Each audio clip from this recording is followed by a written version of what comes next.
Good evening, everybody. Chi, how you doing? I sent you a link if you care to join in at any point in time. You're welcome. If you don't feel like it, you're welcome for that too. So good to see you. Maureen, how's it going? Just gonna kind of toss around some of the thoughts and otherwise about the happenings of the day, the shooting in Minneapolis today, probably other stuff as we go through it. Stony Baloney, how you doing?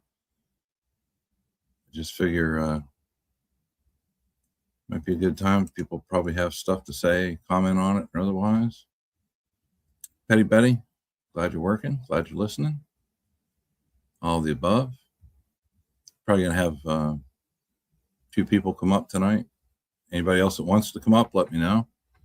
I can throw the link in the chat. I can text it out, whatever. I want to give everybody as much of an opportunity to talk about this stuff as possible. I'm sure people have a lot of feelings about it. Hey Sue, hey Z, how's it going? Grammy Heather. I am speechless. Yeah, I'm not.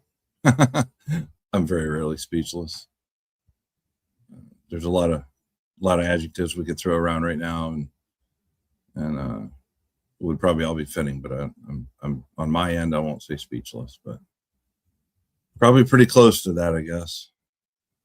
Just pretty wild stuff.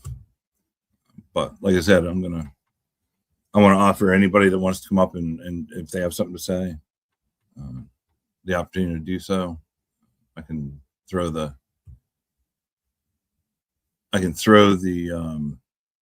link in the chat. I can send it out to anybody I have contact with or otherwise. So let me know. Speak up. All right, got a couple people to bring up already, and we'll see how this goes tonight. I'm just going to kind of let it fly.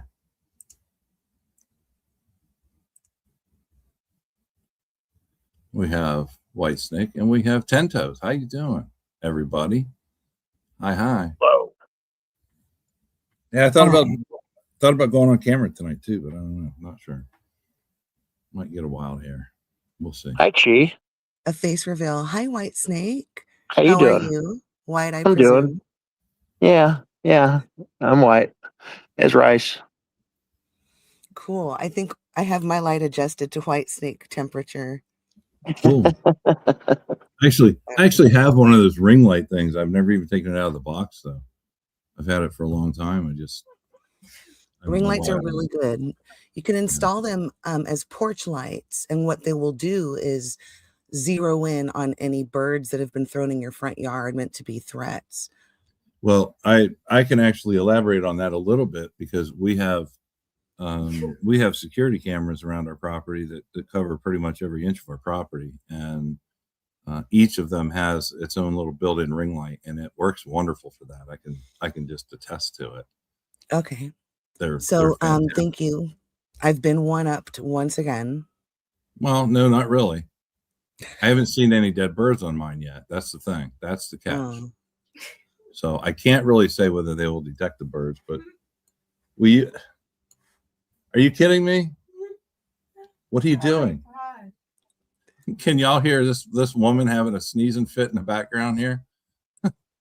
She has a giggler. She has a giggler, and I have the sneezer. Good stuff, honey. There's another one coming. All right, we're prepared for it now. No jump scares or anything.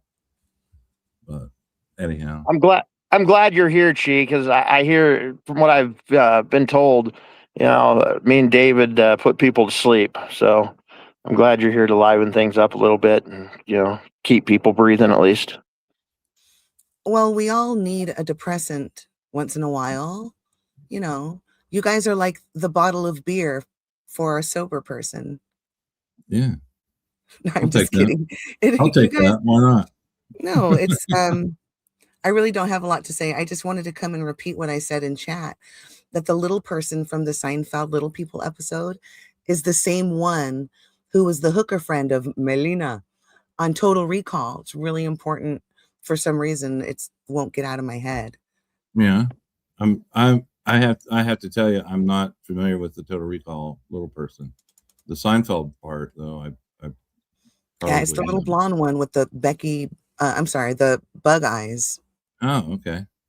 Connect order, negative unity tie. So Remember unit and time. Yeah. I can't get that out of my head either. I don't know why.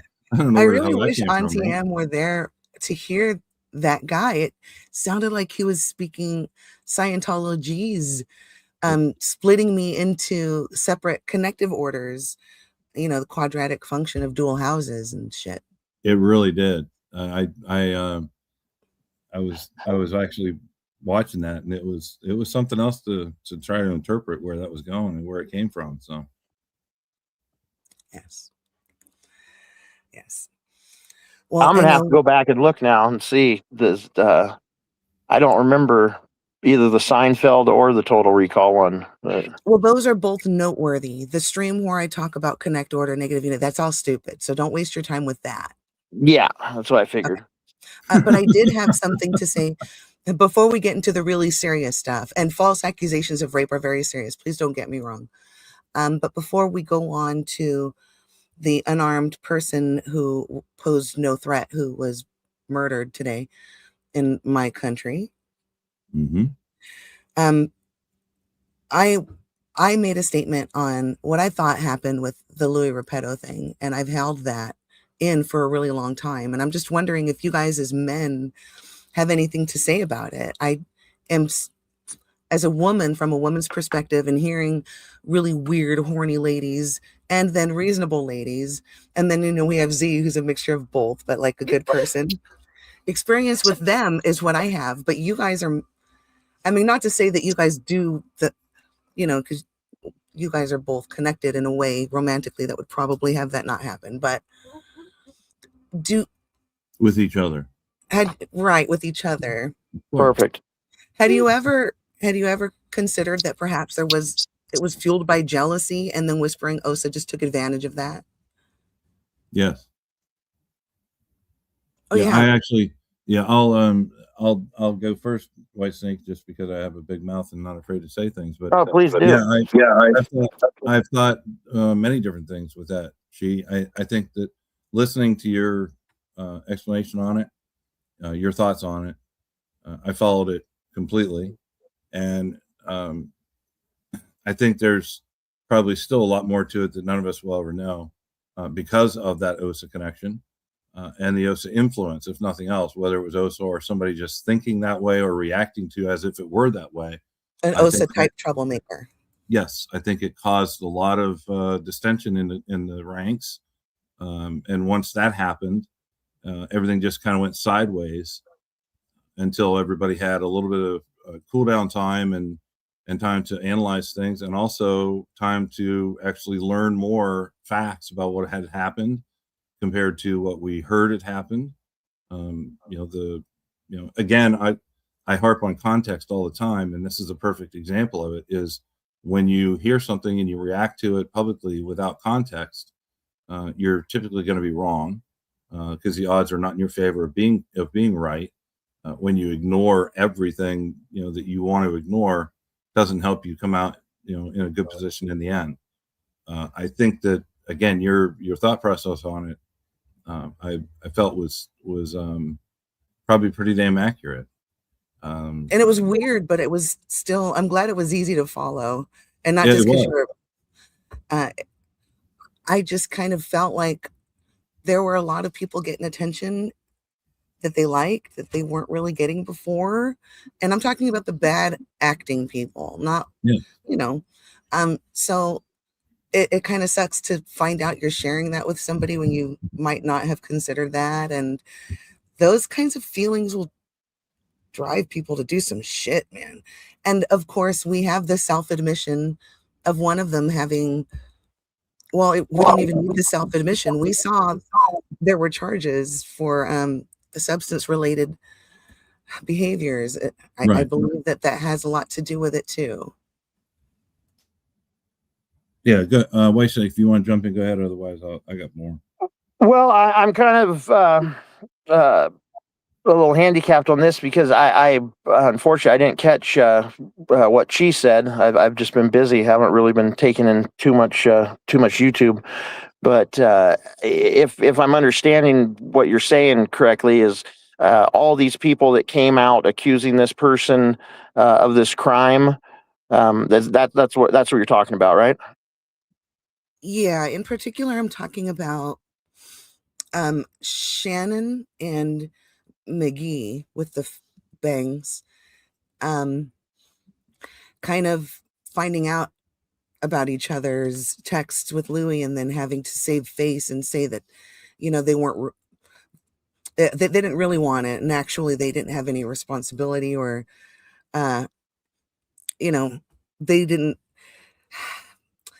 consent was kind of strange, they felt like they consented, but then they felt like they were manipulated into consenting maybe. And I think that they just, because they found out that this dude with the big old wiener was paying attention to them both, and they thought it was just them, that they got upset, and that made them more willing to listen to suggestions that perhaps his behavior went into the darker side of, sexual deviancy instead of just showing your flapper in text. I don't know. What do you think? Right. Well, it may be a little bit off, but I'm just going to give you my opinion about the whole thing. I always knew the Louis Repetto stuff was important, and I remember telling Scott that. I thought it was important for different reasons. I think there's a lot more people that were possibly embedded into this situation to do a job. And, I think some of those people have been brought to light by their actions and some of the stuff they've been involved with. I'm sure there's innocent people that just got sucked up into it too and used as assets, possibly. My view of Louis is, somebody said a long time ago, if you throw out enough bait, your chances of, catch is a lot more. And just from the interview I saw of him the other day, he seems like somebody that's very direct and possibly doesn't have that filter to where some appropriate things and inappropriate things or behaviors may not, that kind of that social thing that most people have. So, I think,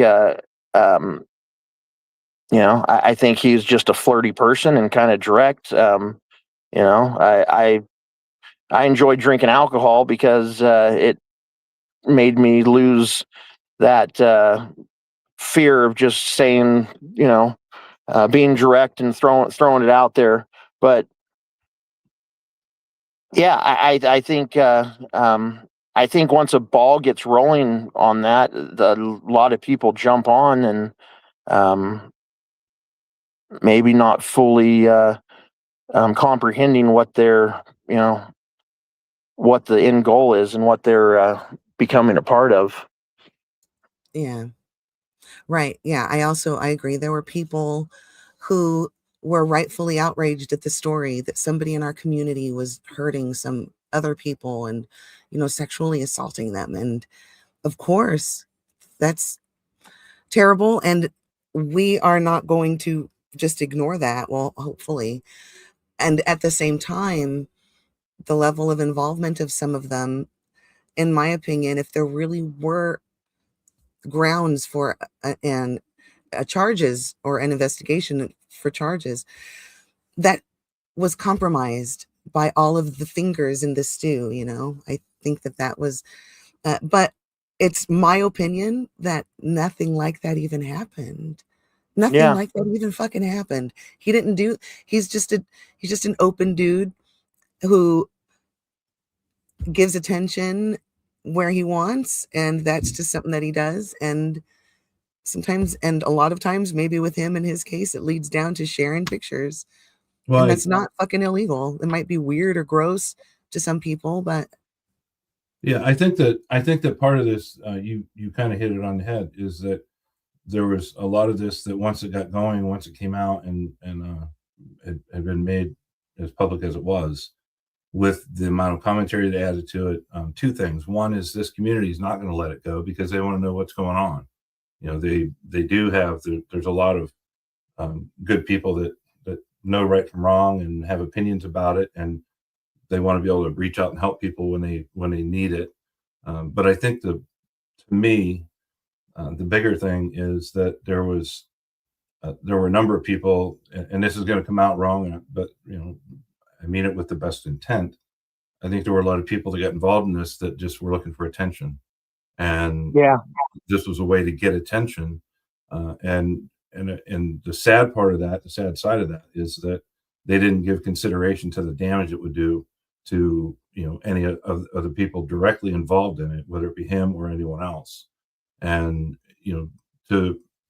I guess the third part of that would be is there were a lot of expectations that were put out there for people to disclose intimate details that, and I'm not talking about dick pics, I'm just the actual details and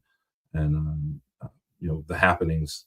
They wanted all this information put out there, and that is equally as hard as filing a police report at times or otherwise. Just talking about this stuff when you're personally involved with it can be really difficult. So I think that that part was huge in this, because there were a lot of people that either did or didn't have a channel that didn't have a lot of I don't know what the right word is, attention, or it's not attention, visibility. I guess they felt like this was an opportunity to have more visibility, and I think that may have tweaked some of the responses along the way as well. So I think that's a really valid point. Oh, absolutely. Yeah, that's definitely a bullet point that I didn't spend enough time on. But we see these people who crave this admiration from strangers. And as much as I can recognize it, I don't understand it. That I totally get how it makes life easier if people like you. Okay, that I'm not stupid, but to see how many people will go to lengths that are way, way beyond even like what your average fucking weirdo would go to please a bunch of people and make them like them, when there's no bearing, of that on their lives, really, unless what they allow for. It's just a big mystery to me. And it's like people can do that, but at the same time, completely and utterly destroying somebody to silence them. Yeah, utterly. Right. That was the biggest red flag. That the best and easiest and first and most obvious sign of an op is somebody trying to silence another person. That's why I've stuck by Scotty, even though he's done some things. I've done some things, whatever. But in the long run, I believe I know what drives the people I support. And sometimes I'm mistaken. And I just didn't believe this stuff about this dude. I believe that he was showing his wiener, but what the fuck? That's none of my goddamn business. Right. Just real quick, I want to say hey to everybody coming in. Appreciate it. Iron Man, he's talking about what are we talking about right now? We're talking about the Louis Repetto situation. We're going to move on from that at some point into the events of today in Minneapolis, because I know I've got some things to say about it, and I know everybody. I don't think there's a person in this country that doesn't have an elevated sense of concern and attention being given to this right now. So that it's just kind of.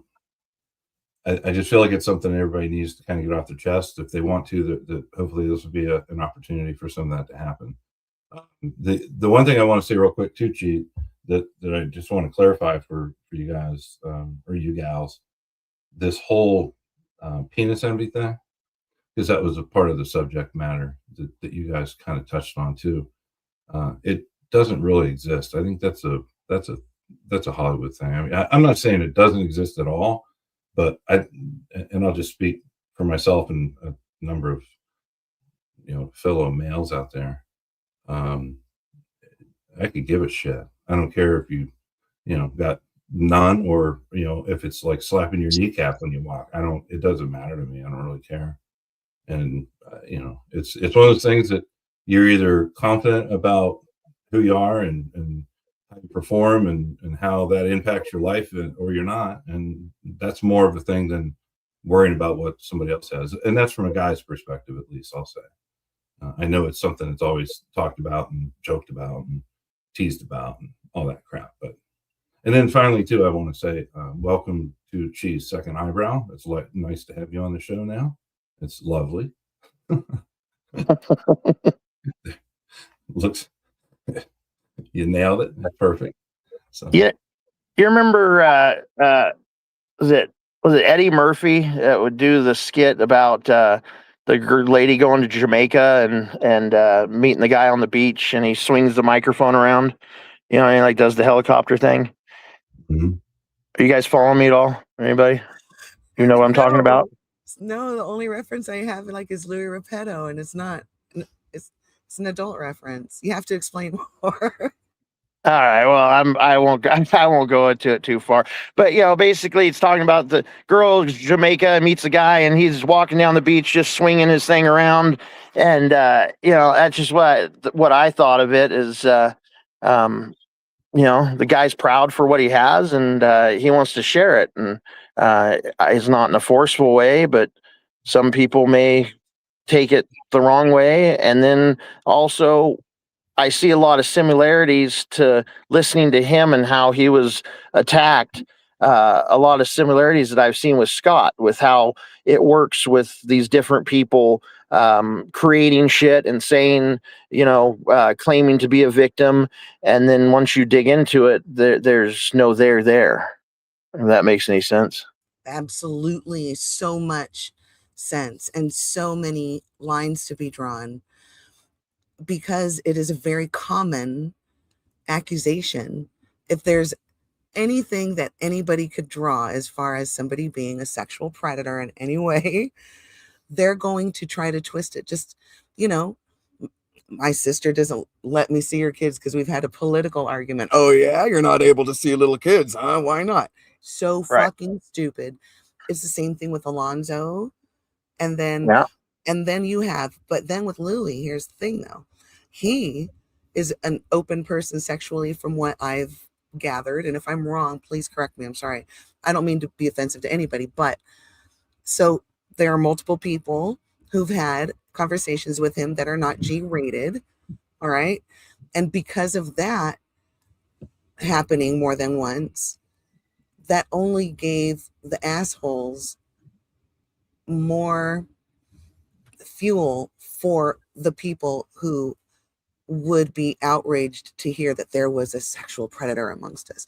Just because there's some guy showing his schlong to people who ask for it, probably. All right. Oh, she said she asked for it. Yeah, let me see it. And then you get a picture of a wiener. Don't act fucking surprised. Okay. It's not the same thing as walking around with a Chi-Chi shirt. And, I'm saying, well, what were you wearing when he was out? That's not the same thing. Okay, go ahead. And from what I recall, I remember one of the ladies, it might have been the lady that made the sock or whatever.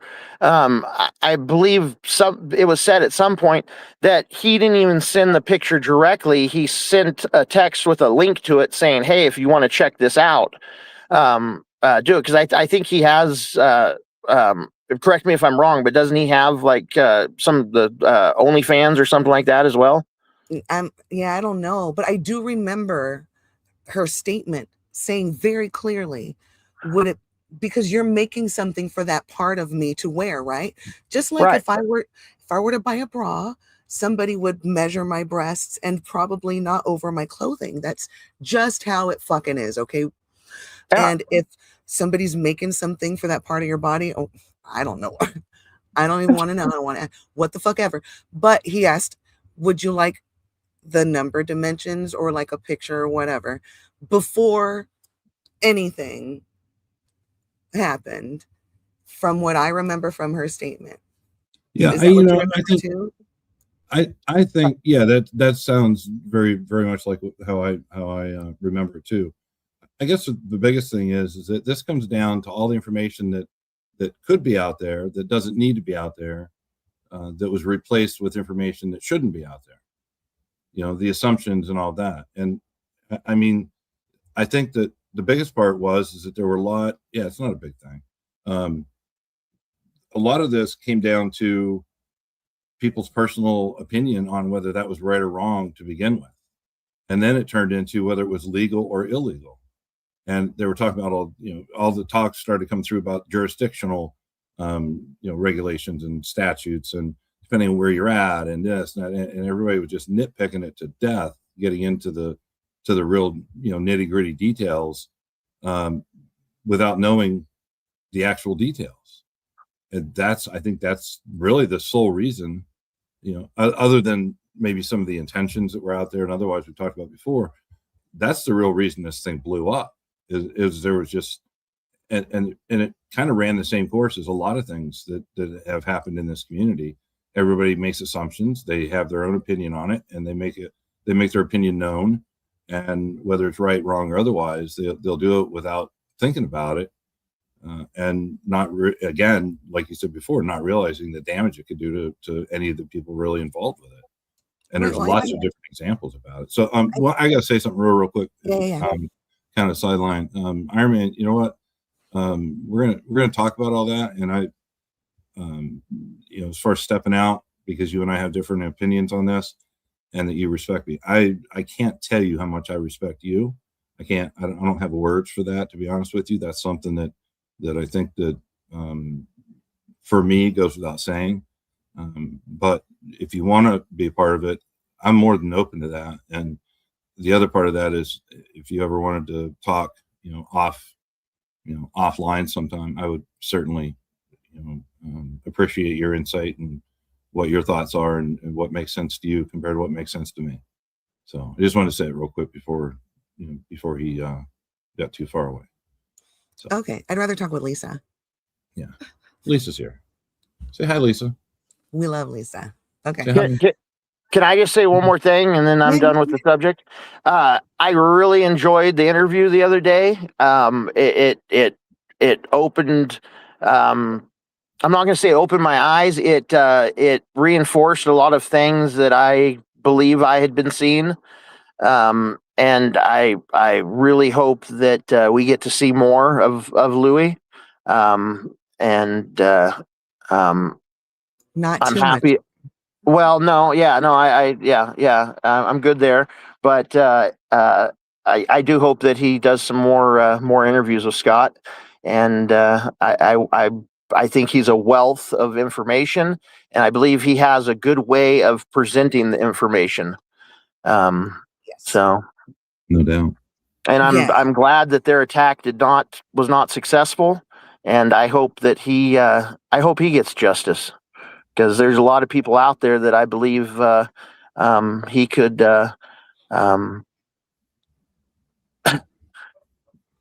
be reimbursed for his inconveniences. Hell yeah to that. It's not the first time one of them has done something like that with such an accusation. And this is the last, and I'm just going to wrap the Repetto stuff up with this. It's fascinating.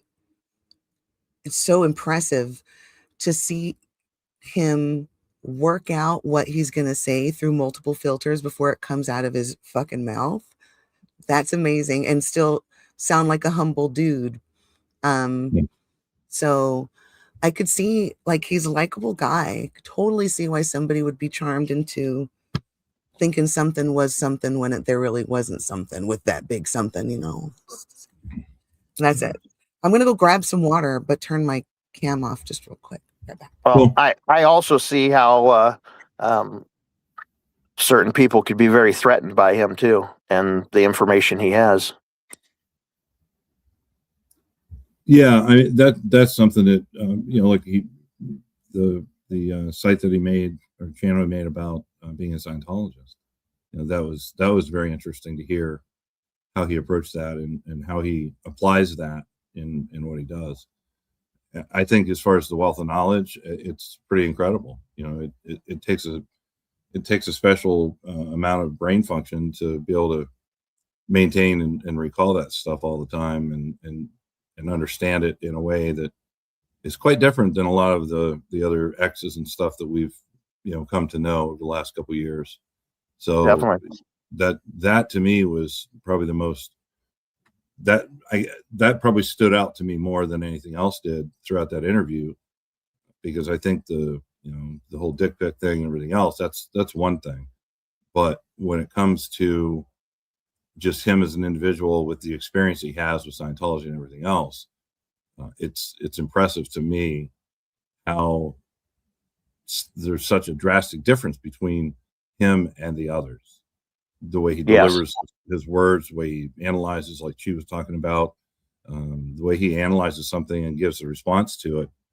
He does go through I think a filtering process, but it doesn't take him long to do it. That's the most impressive part for me. I try to think about what I say before I say things in that kind of the same fashion, but certainly don't have the skills and techniques and abilities that he does in doing so. So I think that's what stood out to me the most. Is there was and what I mean by that, I don't mean to be vague. What I mean by that is I don't know how long he's been out. To be honest, I don't know that number at all. If somebody does know it, that might be helpful. But when you have other people that have been out for 10 to 20 years, still talking about the way they do, focusing on the things that they focus on, using the terminology and the reasoning functions that they bring out and they utilize to get messaging out there, I would say he's been out for 100 years if they've been out for 20, if that makes sense. He's come to grips with it in a way that he can put that information out in a way that never ends, quote unquote never ends. We don't have to question it. We understand it. There's no gray area. This is what it was. This is what it means.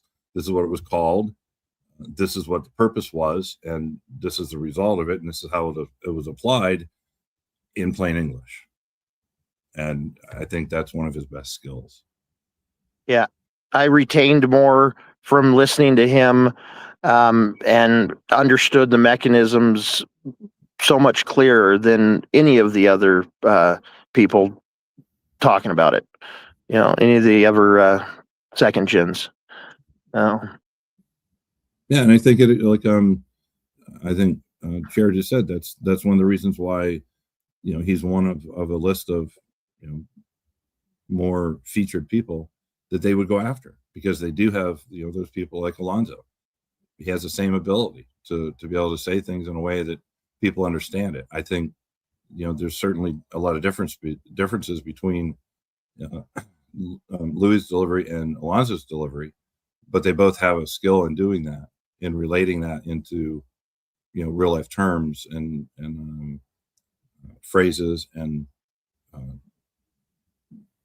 descriptions, I guess, that people they don't have to scratch their head or go look it up online or try to remember what you heard from somebody else to draw from. They can put it out there and be effective with it. So, and I think they have different experiences and different backgrounds as well in it. So it's a different point of view from each one. Sure. So anyhow, I'll just remind people in chat that if anybody in chat wants to come up on the panel, I'll drop the link in the chat, and the requirements, I'll just say it out loud here so everybody knows the requirements I have for coming up on the panel. If I didn't send you a link and I know you're coming, then you click on the link, you come in. You need to have your camera on in the back because I want to see who's there. If you don't have a camera, I'm sorry, you're not going to be able to come up because I want to verify what's going on and who it is. So it may sound shitty to some people, but that's just the way it's got to be. And I may ask you to respond to me while I can see you. So if you come in the back, leave your camera on, and then if you want to come up,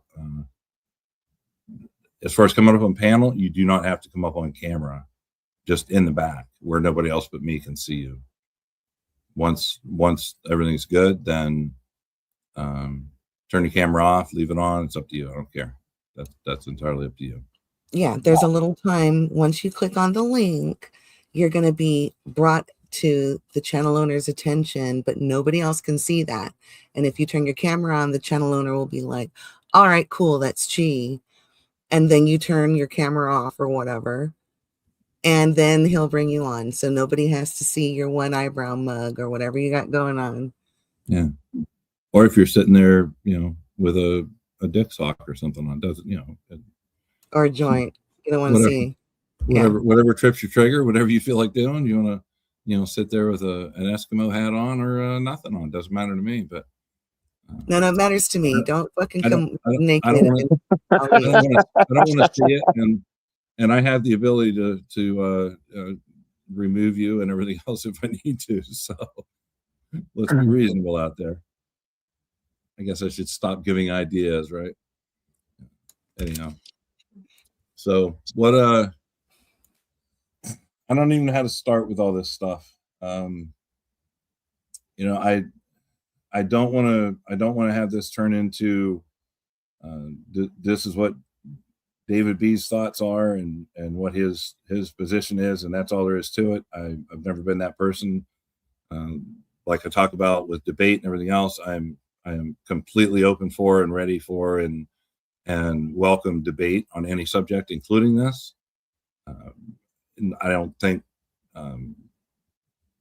there's enough debate that goes on in this country over things that are happening now and have been happening in the past.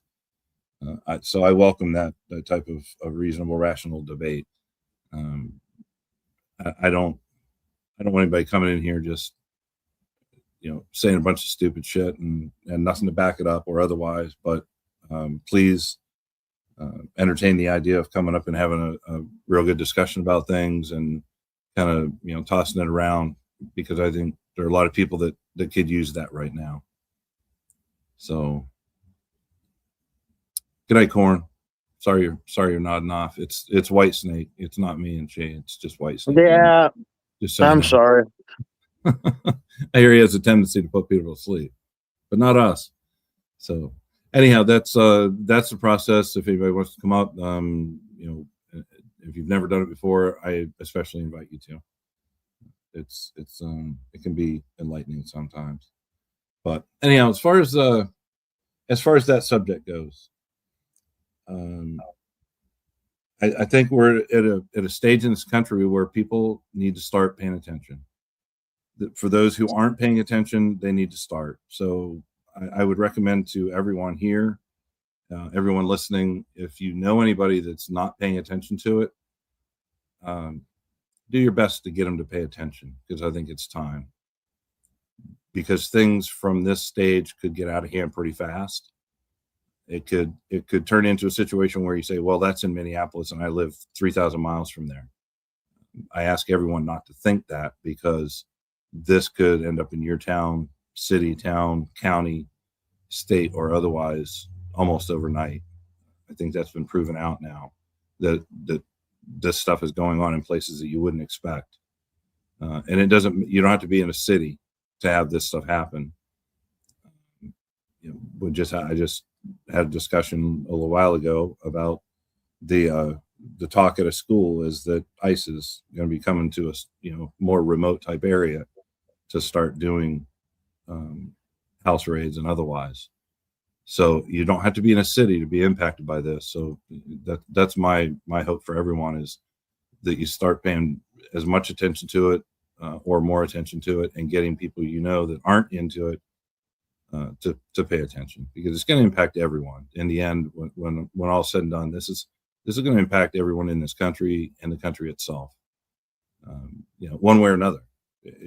However, I don't have a crystal ball. I can't predict what's going to happen, where this is going to go, but I really feel strongly that it's time for the masses to start really paying attention, because we do suck at paying attention to the right things sometimes. So I think this is one of those things that has to happen that way. But as far as what happened today, I think the thing that got me going the quickest was after learning about it, which was not too long after it happened. I was not watching it live, but it did come around pretty quickly. It made its way onto the internet, and of course that just spreads like wildfire. But what got me going was that almost as soon as I heard about it, I also heard that Stephen Miller had made a statement about it, that Donald Trump had made a statement about it, that Pam Bondi had made a statement about it on social media. And those statements, just from what I had seen online, didn't align with what I had seen online. I'm not going to read their statements. I don't think I have to. I think everybody's probably, I apologize if you haven't seen the information that I'm talking about as far as these statements are concerned, but their statements effectively labeled this man as a radical domestic terrorist that had come to Minneapolis to cause as much chaos and literally kill as many agents as he possibly could. And this was, through their words, based on the fact that he had a gun. And I hope YouTube is not kicking people off for talking real about this stuff tonight, but the fact that he was armed and he had a couple extra magazines with him is really what they focused on. That it was said that he had approached them with a gun, which is obviously not true, other than he had a gun on his person. But the way they made it sound was that he had traveled into Minneapolis to cause problems, and that's who he was. That was their description of him in no uncertain terms. And as it turns out, he lives in South Minneapolis. He's a local. He doesn't live that far from where the killing took place. So he didn't travel from out of state. He didn't travel from afar. He lives there. He's a local. The information about him came out pretty quickly, of course, as well. It doesn't take long for that to happen. He was identified and his history was identified. And the more information that came out and the more angles of the event that came out and the more analysis of the videos that showed exactly what happened came out, I think the more angry people got, the more frustrated they got, the more, I hope, the more, what's the right word? Their faith in our government and our leaders deteriorated, because anyone with any type of rational thought process that can analyze what they're seeing and what they're hearing should tell them that something's wrong there. And they said he had an extensive criminal record, which he does not. He has a few speeding tickets, and that's it. And I'll even say that when one of I think it was the police commissioner or someone from Minneapolis was doing a press conference, he said that he doesn't have much of a criminal record, I think is what his use of his language was. And that's even inaccurate. He has no criminal record. He has a couple speeding tickets from what I've seen. I haven't seen anything to dispute that. But his actual record shows a couple speeding tickets. And that's not a criminal record at all. And I wish they would be more clear with their information and pay attention to more of what they say, because the interpretation of he doesn't have that much of a criminal record can run again like wildfire on the internet. So I think there's a ton to talk about here.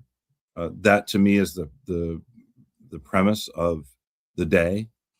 It is more of a just one more step in a path that seems to be going in a pretty bad direction. So what I would like to be able to do with you guys is talk about what your thoughts are on the day, and what prompted it, what identifies it, stuff like that. So Well, the way that it's just been put, just real quick, the way that it's just been put, even right now, much of a criminal record. I think you are wrong when you say they don't even think closely about what the implications of what they're saying. I think they think about that and choose their words very carefully in order to manipulate us with very loaded phrases and terms that can be interpreted in lots of different ways. And they know exactly how people are going to take this information. They know what they're doing. Okay, sorry, yeah. White Snake. No. I'm going to say sorry too, White Snake, but I want to respond to that. I think when I say that, I'm talking about the people that should be supporting the good here, the people that are in a position to present the argument against the nonsense that came out first. And one example of that, and I hope it's not that way with. I know they're aware. Listening to the governor talk, for example, it felt like to me, and I know it felt like to others that were listening to him and giving commentary online, that he was beating around the bush. He was being very generic. He was avoiding the issue. And the one thing that came out was when he was responding to what is his name? Bovine? Is that the head of ICE that's up there? Well, I can't even think of his name right now. I think that's right, but Sorry, guys. I'm so sorry. I gotta go. Okay. I'll be in Hi, the chat. Okay. Bye, Sounds good. bye, White Snake. All right, bye. Bye, Lisa. Bye, David. Ah. Yeah, see ya. Bovino. I was gonna say Bongino, but that didn't sound right either. But anyhow, the head of ICE, when he was talking, he sounded like a lunatic. It sounded like he was, watching some kind of a weird movie and giving a review of that movie instead of a review of what actually happened. And the one thing that everyone wanted to hear from the governor while he was talking was, as he referred to him and what he was saying, is call him a liar, because he was literally lying. The guy stood at that podium and just blatantly lied. And yet it took 15 minutes standing at their own podium for the governor to say he's lying. Bovino. There you go. Thank you. It took him at least 15 minutes to finally say he's lying. And it shouldn't have been a hard thing to say. It really shouldn't have been. So, and these are the people I'm talking about on that are in a position that can actually bring justice for this guy and this community. And I wish they just would quit beating around the bush and quit trying to be politically correct, or however that is going to be identified. I wish they would stop doing that, because the other side is just, the people that are pushing this, that are creating this situation, they don't hold back at all. So go ahead, White Snake. I'm sorry. I didn't mean to jump in there. No, don't be sorry. I just I was reading GM Flowers' comment here, and she said Supreme Court just ruled entry if your neighbor or somebody passing by is concerned, officer, ICE, whatever, no warrant. So I'm taking that as you're saying, GM Flower, that the Supreme Court just ruled that if somebody just says that you have illegals in your house, they're able to enter without a warrant.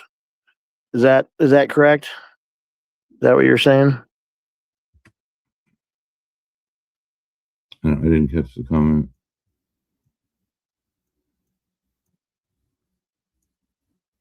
Who said that? GM Flower said that. GM Flower.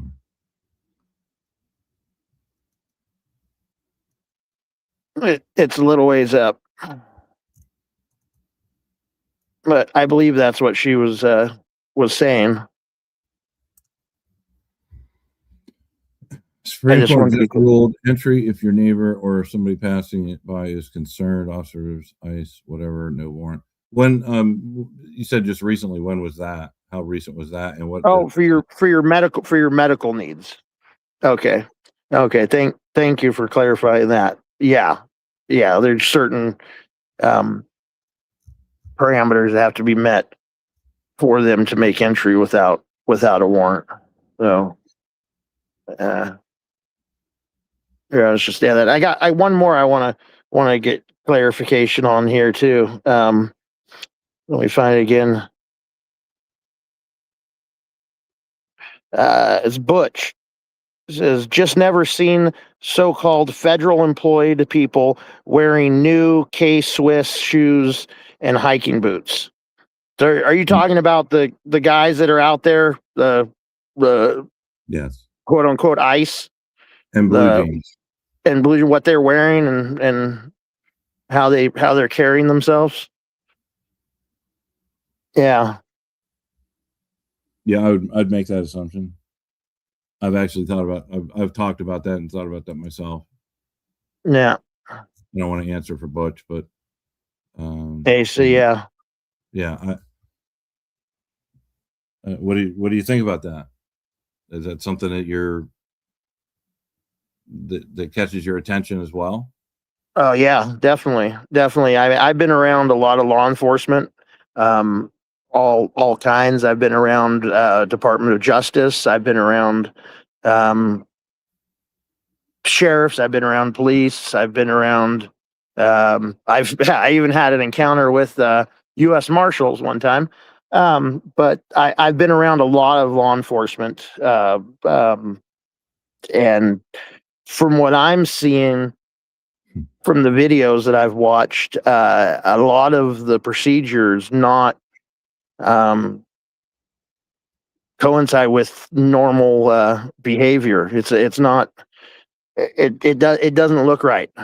And I even noticed on some of the uniforms and just the way these guys carry themselves is not typical of normal law enforcement that I've been around in the past.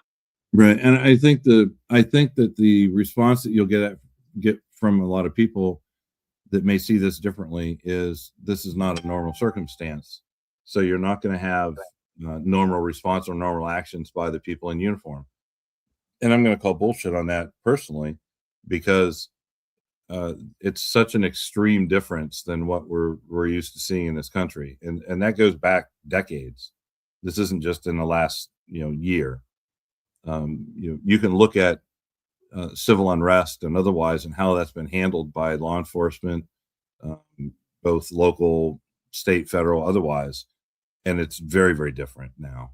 There's no question about that at all. One example is where he was killed today. A block or so, or a couple blocks down from that, they blocked the intersection. The agents came in and blocked the intersection with crime tape. And from my experience, every time I've ever seen anybody put up crime tape, whether it be for an auto accident or a crime somewhere, a murder or otherwise, they will put crime tape up to create a buffer to keep people out of the scene, out of the crime scene.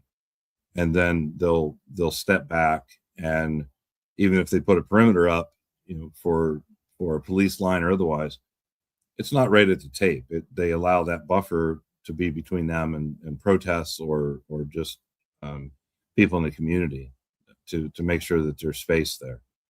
What they did today, though, was they put that tape up and then stood within a couple feet of it in a very sloppy, relaxed formation. If it was a formation, they were all just standing right at the tape.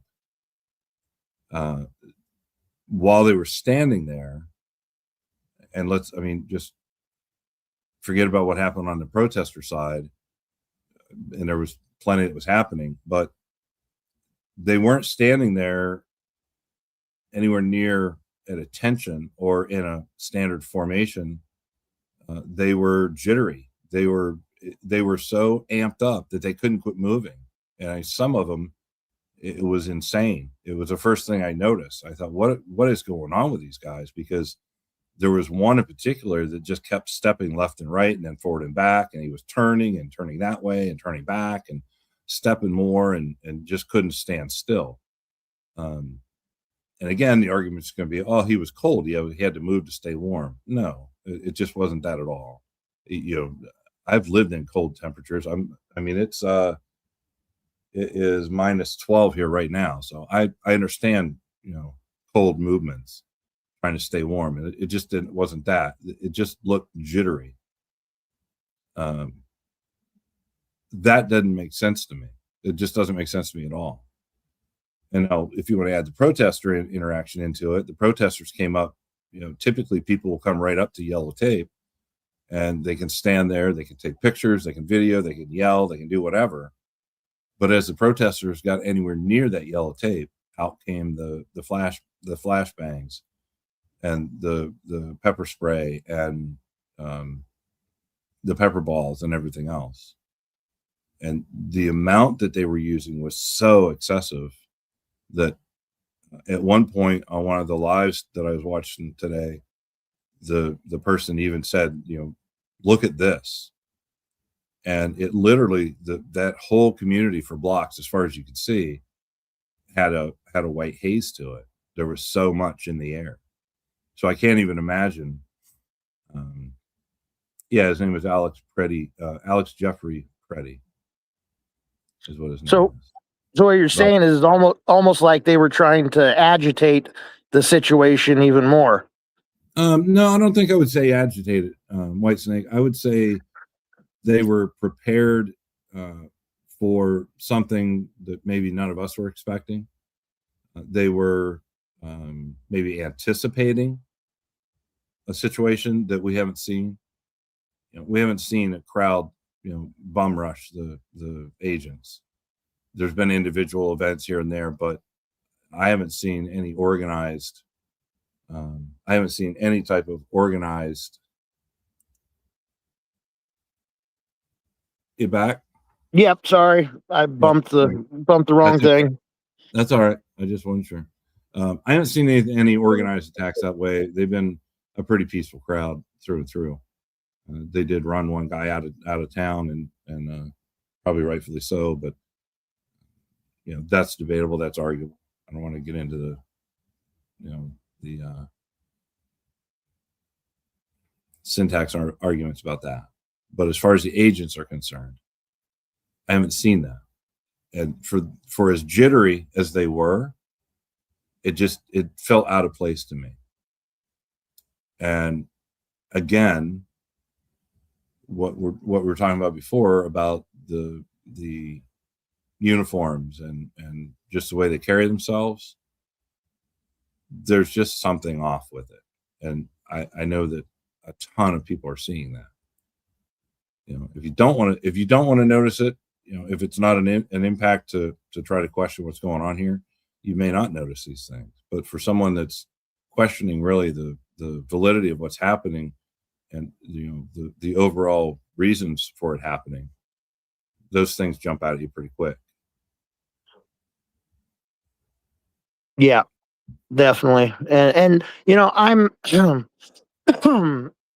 honestly, I don't like to be thrown in any category because I think our whole system's fucked. But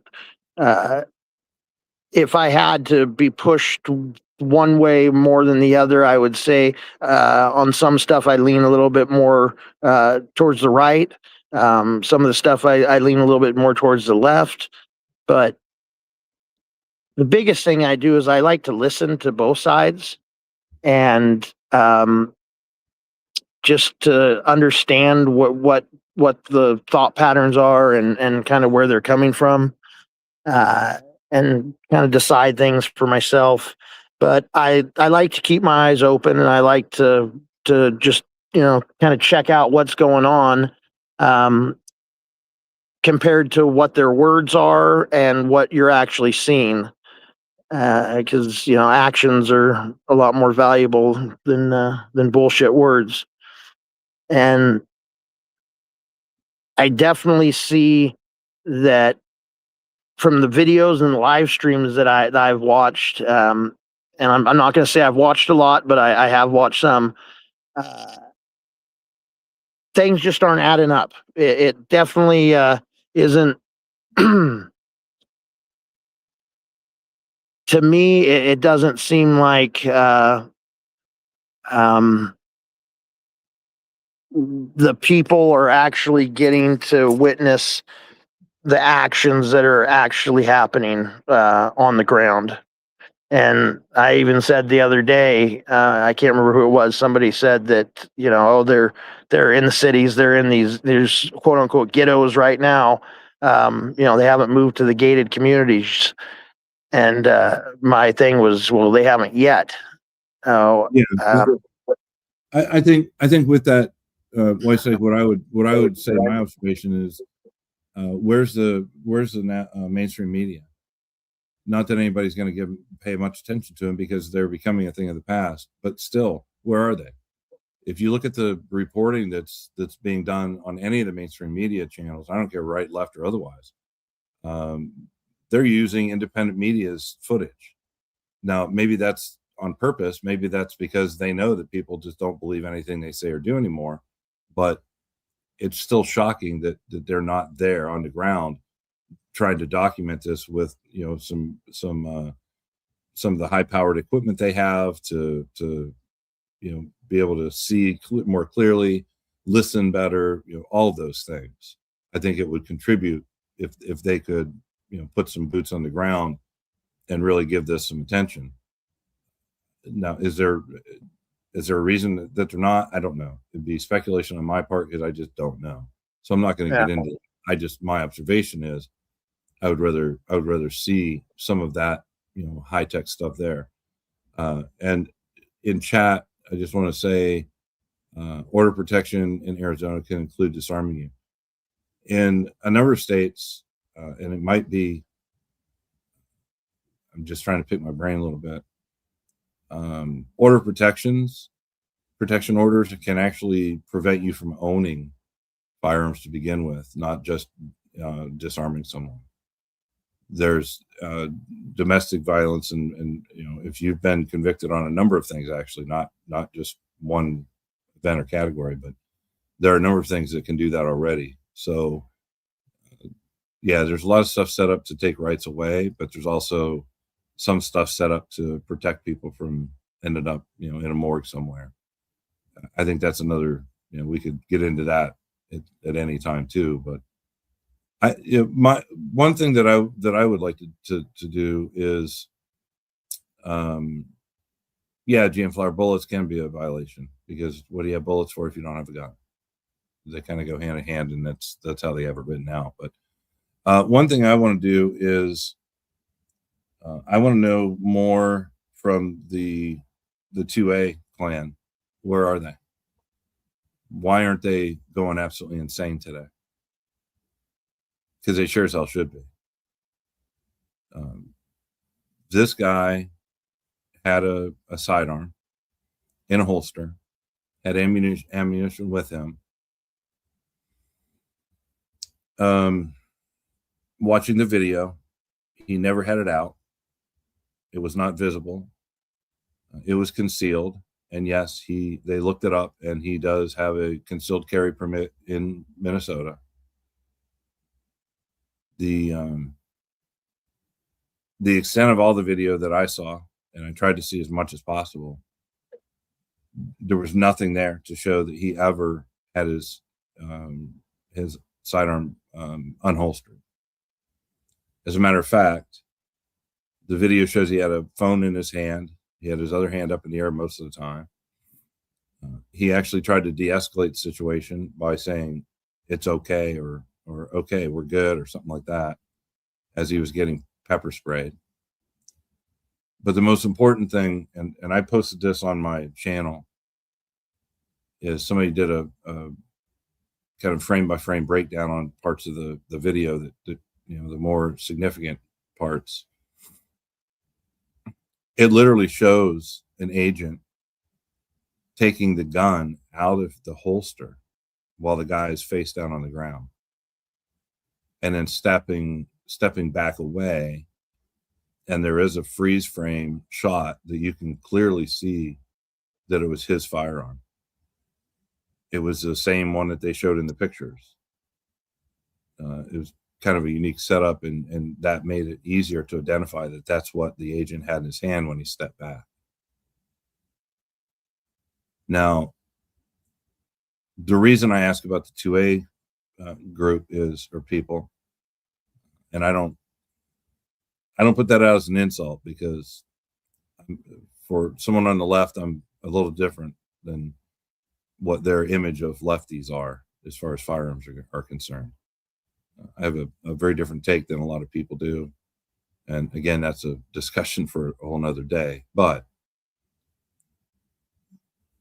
in my opinion, based on what I saw with my own eyes,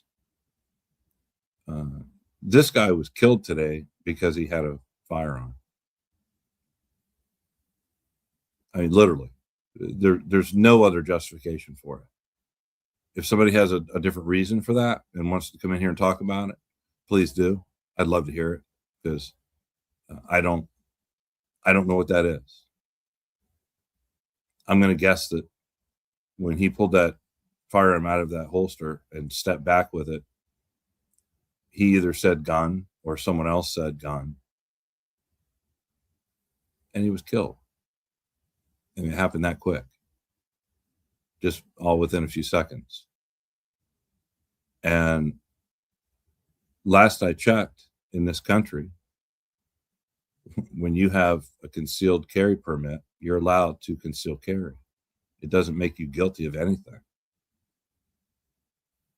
And the whole good guy with the gun thing has been pushed so hard.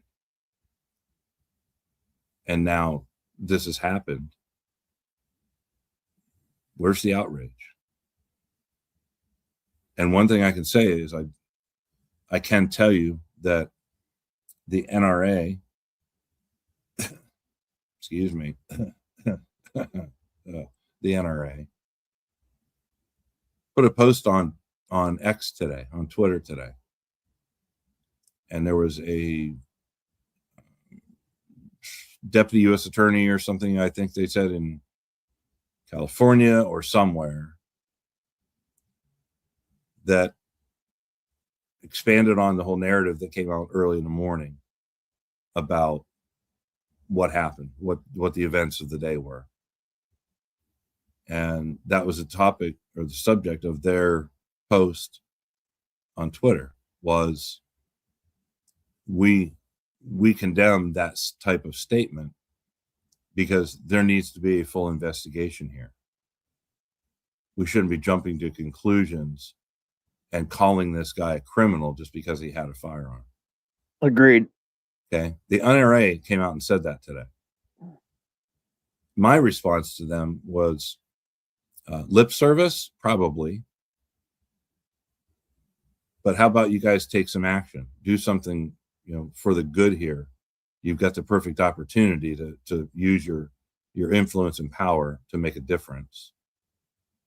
I didn't say it all that way, but use your power for good for once, and stand up for this guy, because he's certainly being railroaded, and he's his name and memory now is being railroaded because he was a deranged leftist crazy criminal that was there to kill agents. And that took 15 minutes, by the way. I just want to repeat that. Stephen Miller came out about 15 minutes after the event happened with his statement saying those things. So it's not just me making it up. It's in black and white. It was published to social media. So my question is to all the 2A people, where's the outrage? Why aren't you raising hell right now? Because this guy did every single thing that he had a right to do and he's not with us anymore because of it. Right? I mean, where is it? And I mean, am I wrong here? I don't know.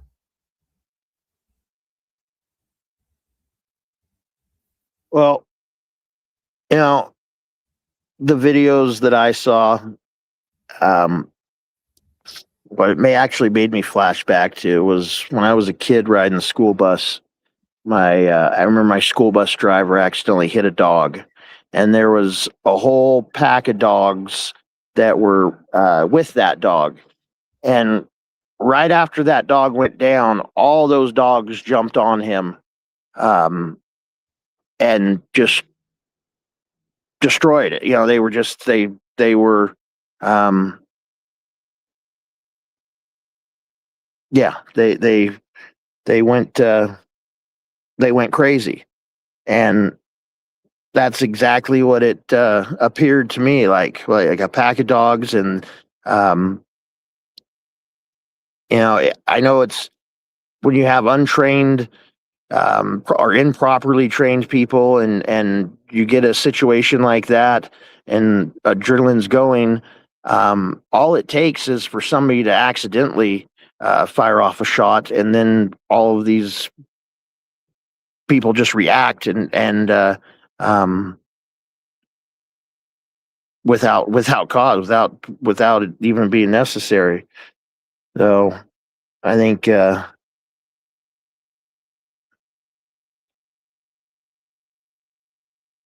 needs to be I think there needs to be some consequences for what occurred, because as far as I'm concerned, he got left in the street to die like a dog. Well, I don't know if he was left very long, because nine bullets from 6 or 8 feet away doesn't give you much time to consider what the result's going to be. There's a lot of commenting on that I would love to throw out too, but I'm not sure if I should. I wonder what Mr. Preddy's history is with regard to whistleblowing and being a pest in general. That's a good question, Chi. I don't know the answer to that. I don't know if there's been enough time to really uncover that. But it'd be interesting to know. I don't know how much of an activist he might have been, or how much of a pest he might have been, for whatever term we want to throw out there, because most activists are pests to begin with. That's what they do. That's how they can be effective when people ignore what the subjects are. Being a pest gets people irritated and makes them pay attention more. So I don't have a problem with that terminology at all. But it would be interesting to know if he does have any history as far as connections with any departments or otherwise. I kind of feel like it wasn't a factor with these agents, because if he did have interactions, it more than likely would not have been with any of them in that capacity, or their superiors. But it's all possible. He may have been much more active than what I would imagine. Definitely a good question, though. Still trying to figure out why no mention him not having a valid driver's license. That's illegal now too. Yeah, it actually, if you're driving, it is illegal. You can't drive without a license. That has nothing to do with why she would mention it, though. The reason that she would say that is, first of all, I don't know. I don't even know if it's true. I certainly don't believe it just because she says it, because everything else she said was not true. So that may not be true either. But the reason that you hear stuff like that is because they're trying to paint as ugly a picture as possible. And they're using absolute lies to do it. So I don't know whether that's even true or not. But that's the reason why you'd hear it, is because they are creating narratives. Instead of investigating, they're creating narratives. And that's a problem. I mean, imagine if our legal system worked that way all the time for everyone. It just that would be insane. That's where, you'd have to eliminate due process. That's what that's about. Due process is, in place in this country and functional in this country to eliminate being able to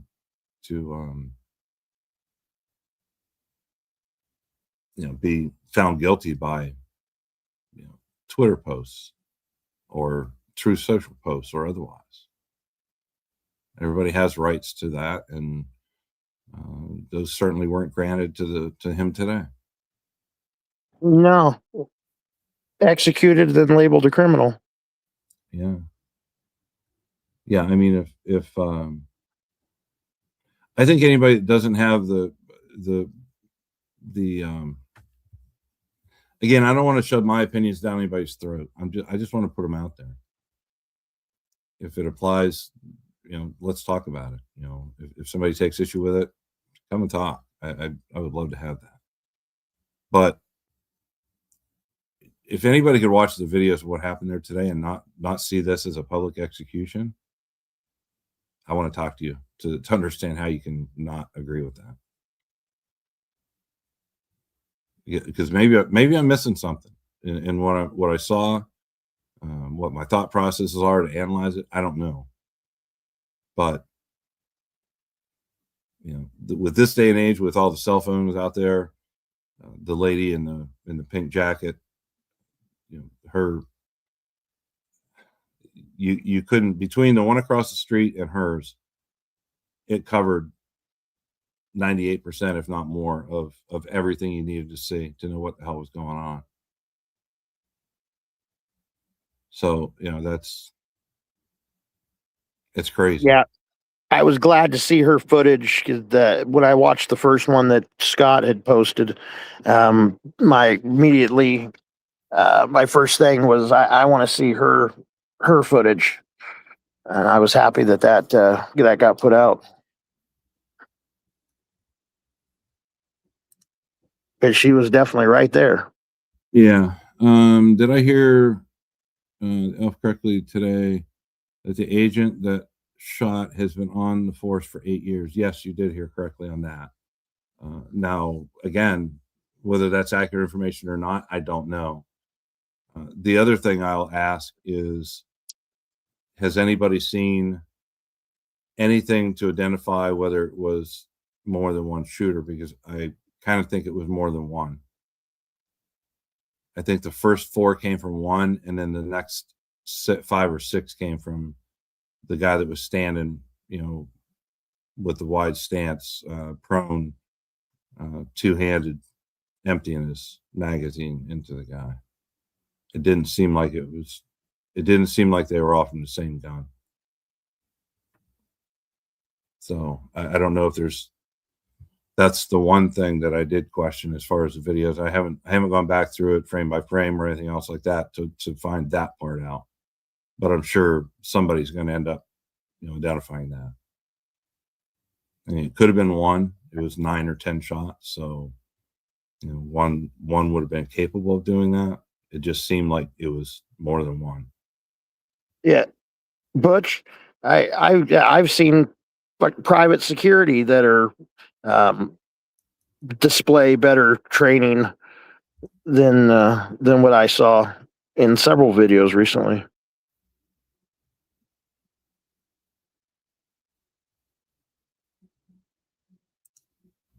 Okay, so this agent has 8 years, and the other agent that killed him says 20. We need to get some retraining. Yeah, the reporting that I've seen, that again I have not personally confirmed, but I have heard reporting that the hiring practices for ICE in the last 6 to 12 months has been an expedited hiring process, both in how long it takes for somebody to get on the force and how long it takes to find them and get them ready to go. I think there's a lot of information that should be put out in that arena too, because that might answer a lot of the questions that all of us have about what's really going on and, you know, who's involved. You know, it's certainly obvious that these people have not been together for very long. You know, the guy with Renee Good and this guy today, and everybody in between, they certainly don't act like a well-oiled machine. They're just kind of all over the place. Even including watching the video today, the guy that approached the woman and pushed her, and then pushed him, pepper sprayed him while he was pushing him. I think someone said it was the same person that took the gun, but I don't think it was. You know, again, without having the video playing right now, I haven't memorized all of it completely, but it's just a cluster. And the other thing is that you got a guy down on the ground, disarmed now, and you got 6 agents on him. Where's the threat? You know, which you watch the video, his arms are up above his shoulders. Who is he a threat to? Which of those 6 agents was he a threat to?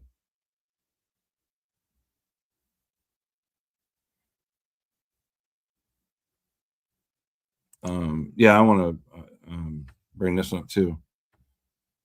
No, a couple other witnesses were brought to the Whipple Federal Building, waiting on word of them. She is afraid to go home. Heard they're looking for her. That was her statement she put out through her attorneys, because they've already apparently started a federal filing on this, either on her behalf or including her. That was a statement she made. And think about this, everybody in here and everybody listening. Pretty sad state of affairs when you witness something like this and then you're afraid to fucking go home because you're in fear of what may happen, because you've heard that other witnesses have been dealt with or handled certain ways.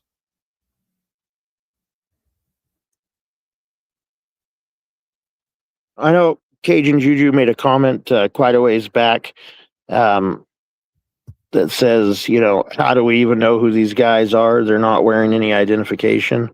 There's no way to identify them.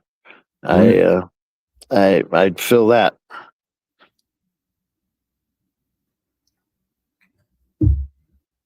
Yeah, I mean, it's a valid point. It's a valid concern, and not just a point. It's a concern. I again, in this community, how many times have we watched on video people say, "What's your name?" and "What's your badge number?" What's your name? What's your badge number? Thousands of times, maybe. I don't know at least hundreds. How would you do that with these guys? And I almost guarantee you from what we're watching and how it's all playing out, you could probably ask them that 100 times. You may not get an answer.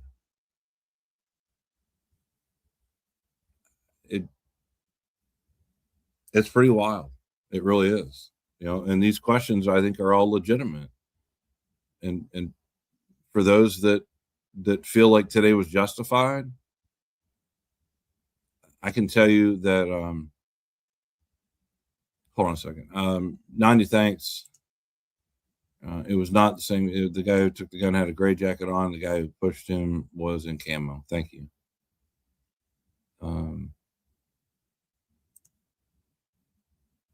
But I forget what I was saying.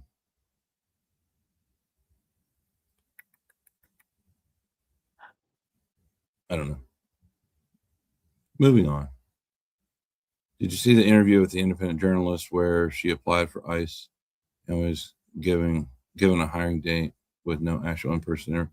Yes, I did see that, as a matter of fact, and a couple others as well.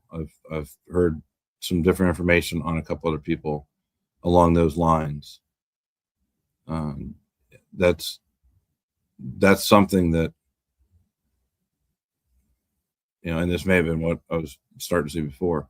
That's something that should concern every person in this country.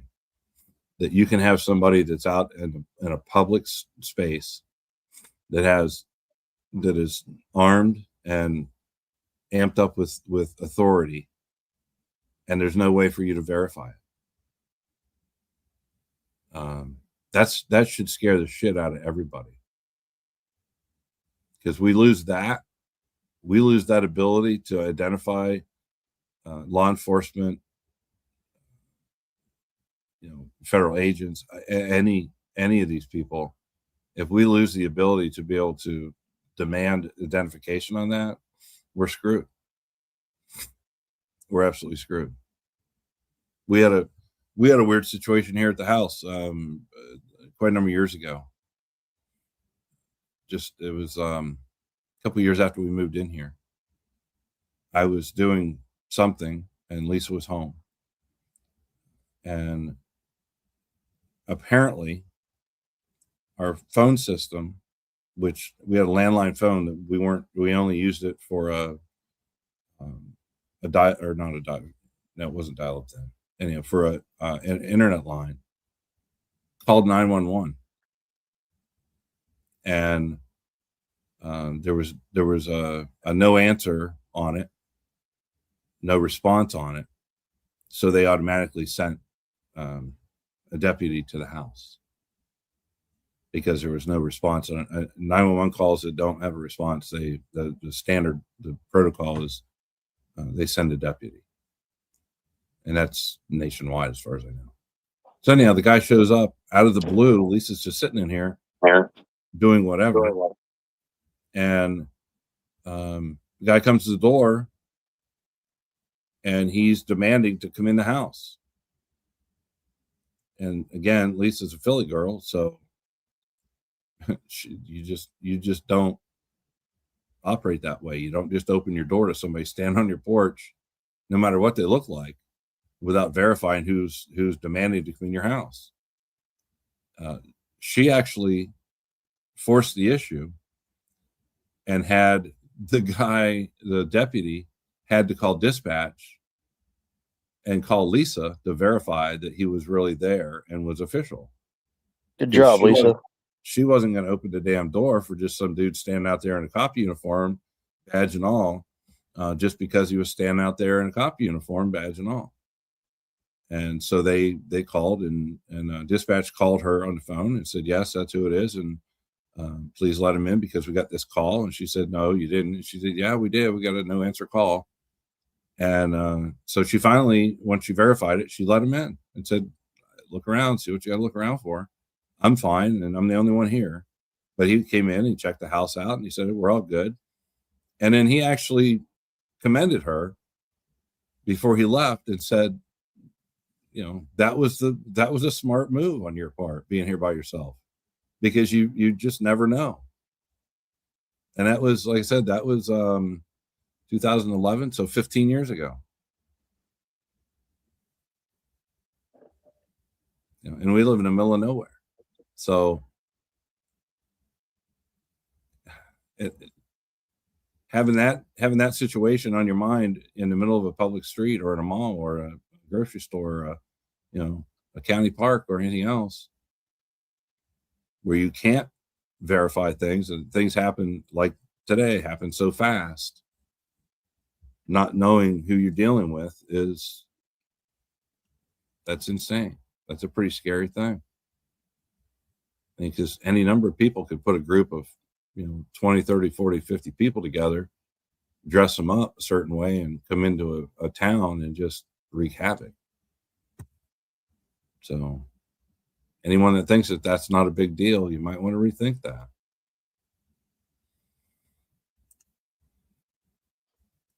Well, they might feel differently if it ends up coming to their neighborhood and affecting them personally.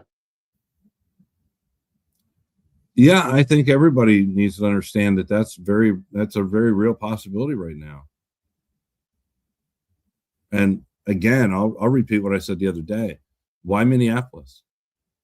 It's not like that's the hub of criminal illegal immigrants in this country. You can't tell me that. And as a matter of fact, they've already proven that. The arrest that they put out, the information they put out on these criminals that they're going after, these dangerous criminals, it's a very small list of the ones that they because if they had a big list right now, they'd show every one of them every chance they got to prove their point. But that's not what's happening. The list that they did put up with all the pictures and identifying information was not a very big list.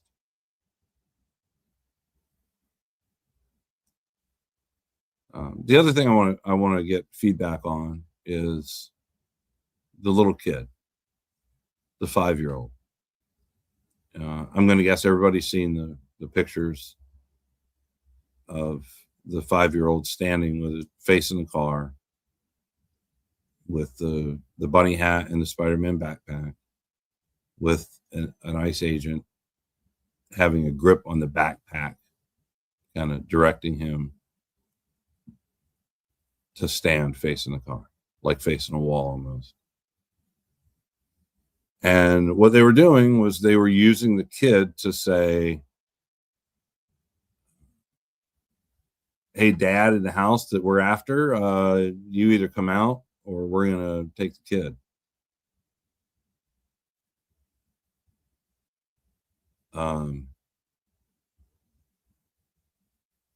I don't even know how to describe my emotional reaction to that.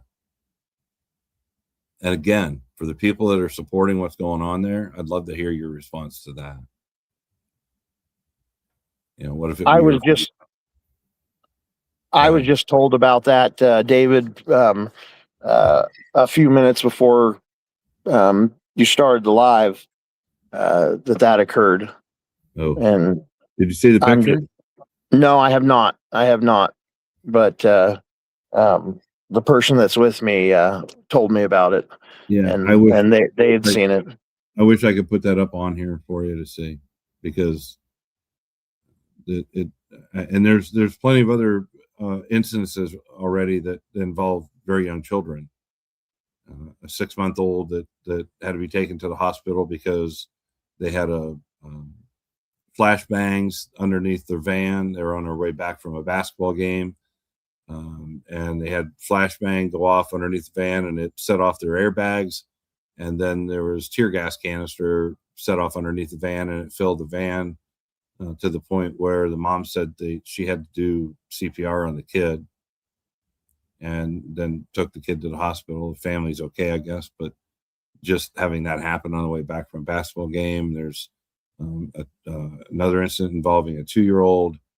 There was, I don't know if it's the same 5-year-old and the father were sent to a detention facility that I heard from ICE that it was local, and I heard from someone else that they were sent to Texas, to Austin, Texas.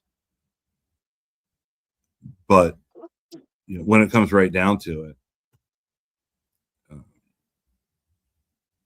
just like Paige is saying here, why Minneapolis? And why kids? I mean, everybody on both sides of political issues and everything else, I think everybody agrees. You do what you're going to do, but don't do it to kids. Kids should be off limits for any of this shit. I don't care what it is. Yeah. And I'm telling you, man, you see the picture of this kid. I can't even imagine that being my son or grandson. I'd lose my mind. I mean, I literally almost did just seeing the picture of that. And again, anybody right now that is okay with that, you need to get your fucking head straight, because nobody should be okay with that. I don't care what's going on. You shouldn't be okay with that. No, that's beyond humane. Honestly. Yeah, I mean, yeah, there are certain boundaries that should apply to everyone, no matter what else. and that should certainly be one of them. But yeah, wait till you see the picture, dude. It just it was just shown to me, David. yeah. Yeah. And this kind of, I'm sensitive to this because, I have somebody close to me that is a U.S. citizen, but,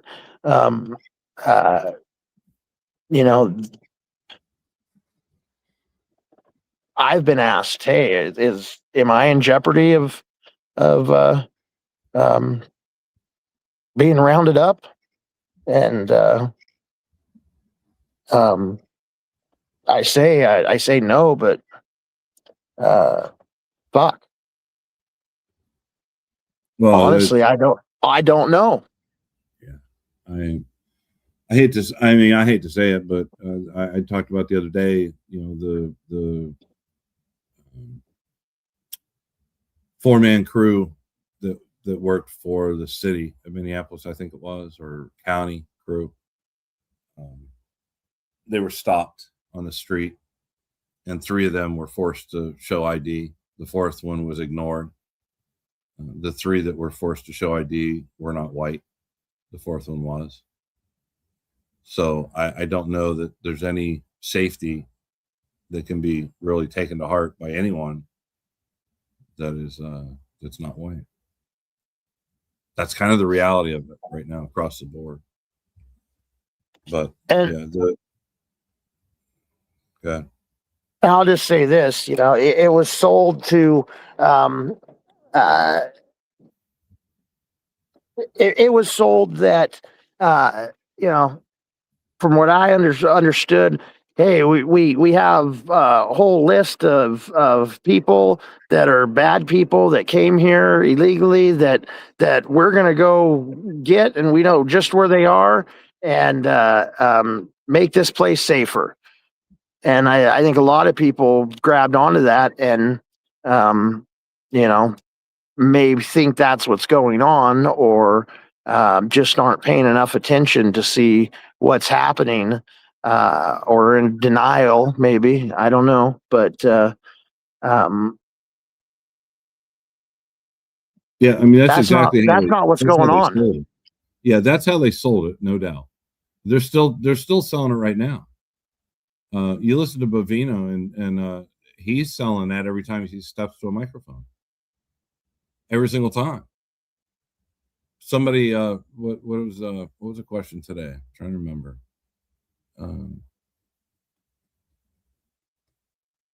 Damn, I can't remember now. It was a great question put out by somebody in the media. I'll have to circle back to it. Can't remember exactly what the question was. But his answer was insane. It just didn't. It just identified exactly where they're at, and I'll have to try to remember it. Here's another thing that happened that I found out about. I think it was this morning, maybe last night or this morning.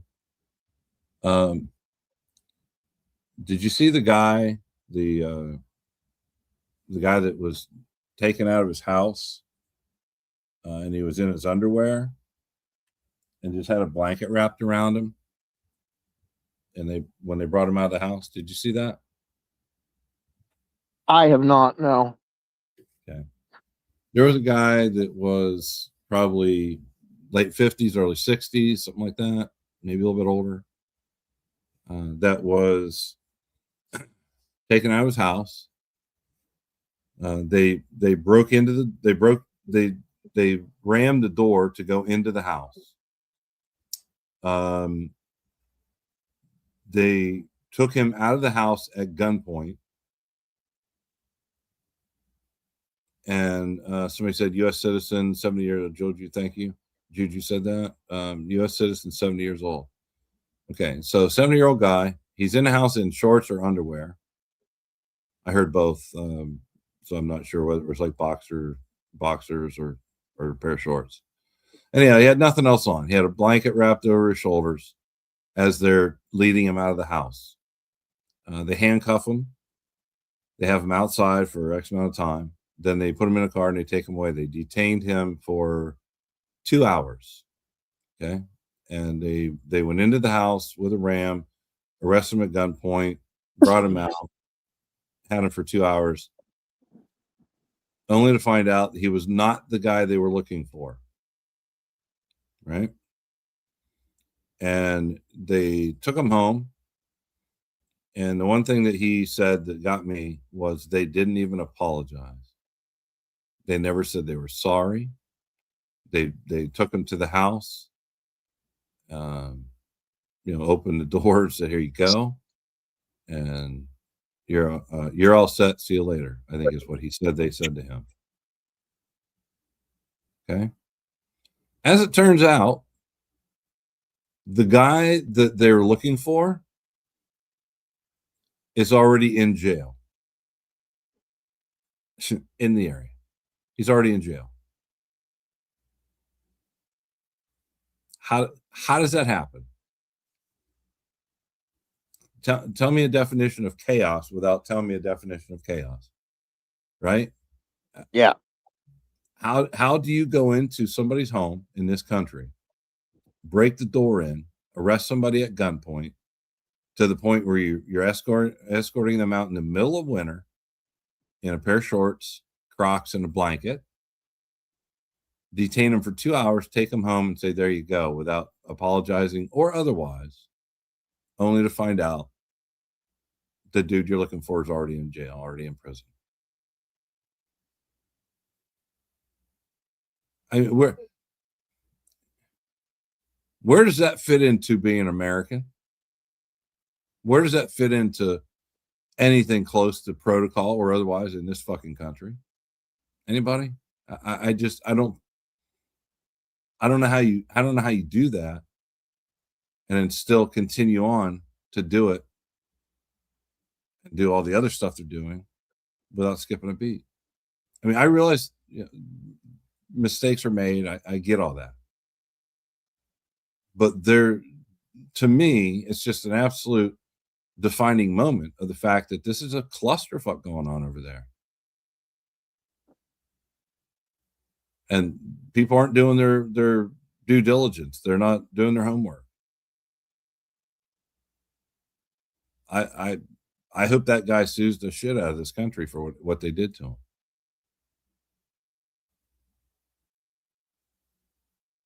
him. I can't imagine the amount of liability that is being stacked up right now on everything that's going on. I can't even imagine what that's going to be. And also, I mean, I want to know why somebody doesn't have this in front of the Supreme Court already, saying we need emergency orders put out right now. This is insanity. Because I mean, I have pretty harsh positions on the Supreme Court, but I just don't see how this stuff can be presented to them in an official capacity. And they say, "Oh, no, it's okay. Go ahead."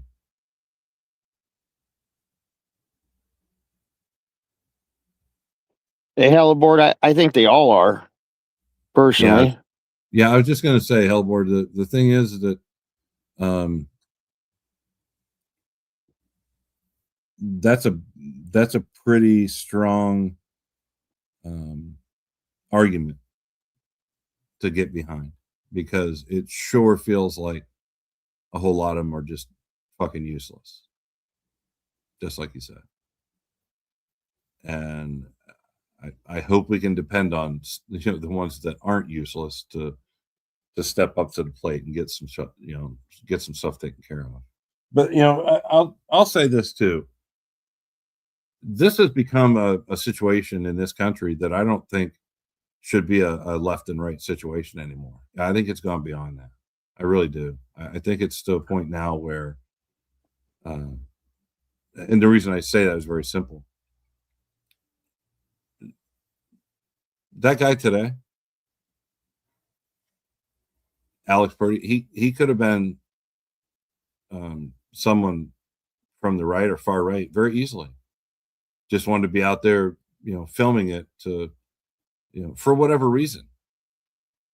They wanted to be out there, because it's part of their community, and they want to document for themselves what's going on, so they can they can prove to their, fellow right-wing people that, see, I told you so. This is what's happening. It could have been very easily that. And there's no way that could have been identified on the street today. He'd have been dead too.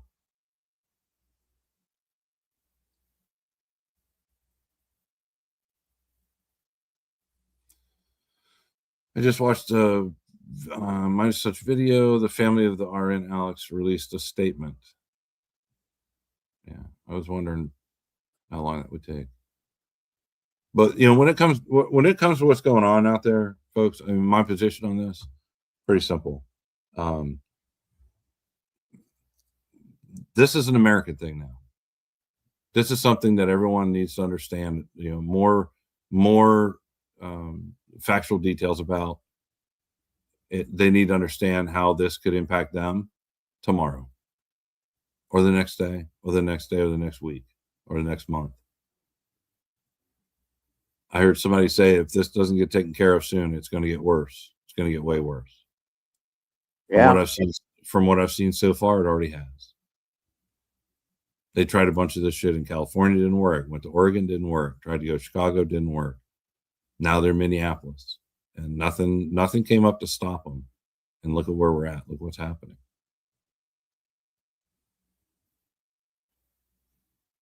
That's an American thing, everybody. I don't think it has anything to do with left or right anymore. And I hope people start seeing it that way.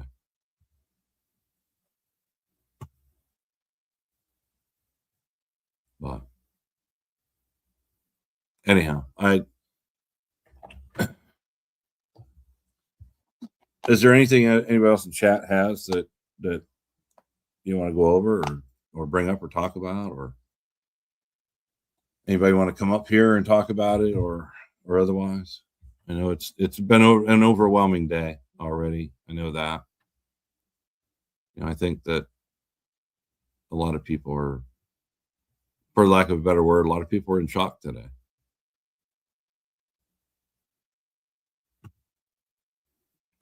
Yeah. This one's important right here.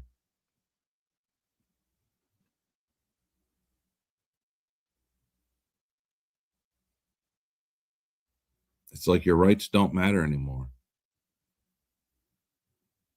So a whole lot of people in Minneapolis, Minnesota right now, they don't. It's obvious. Right? It's obvious. Because what happened with him today, based on the rights that we have as citizens of this country, that shouldn't have happened.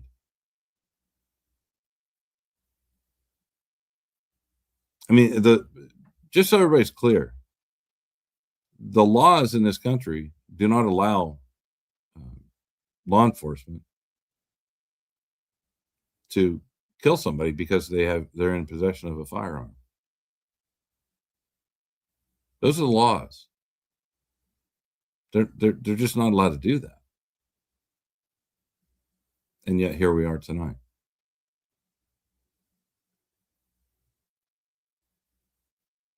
And while we're talking about it, I'll say that to every family member and friend that he has, I hope that that there are a lot of people out here that are offering.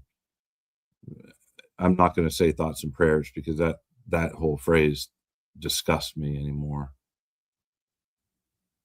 But we're with you, and I think you'll find you have a lot of support in this country. And certainly hope you get justice for your family member or friend, whoever it might be to you. I've heard that ICE is starting to do a big push in St. Louis. My opinion is Trump or Miller are hoping something pops off soon so they can get the next level with their wet dream. Yeah. Sure seems the ball rolling that direction. Yeah, I had a conversation earlier tonight, and have had a number of conversations to that effect. And again, when you see something happening and it's not a normal occurrence, it makes you wonder what's going on, right? You want to figure out why it's happening, why you're seeing what you're seeing, why people are experiencing the things they're experiencing the way they are. What we've seen so far, there's very little explanation for it. There really isn't. I just, again, the number one thing, why Minneapolis? Why these particular neighborhoods? Why these players? Why the numbers? Why are they, outnumbering the local law enforcement? Why? Those questions should be answered by someone. And when it comes to all the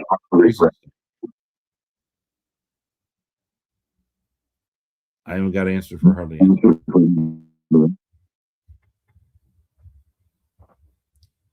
White Snakes, your audio okay? Or is it just on my end? I'm good here. All right, because I'm getting an echo on my end. Chad, are you hearing an echo? I don't hear it, but audio sound okay?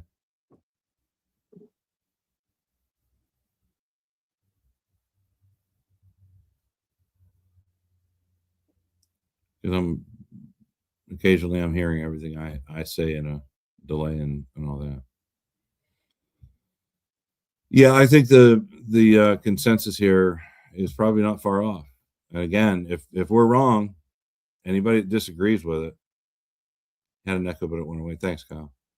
Yeah, that's what I heard here. It was only there for a few seconds, but then left.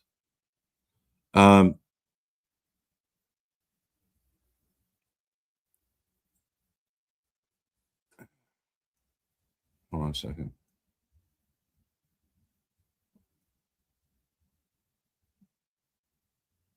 Yeah, I think it's pretty obvious to see why it's happening the way it is.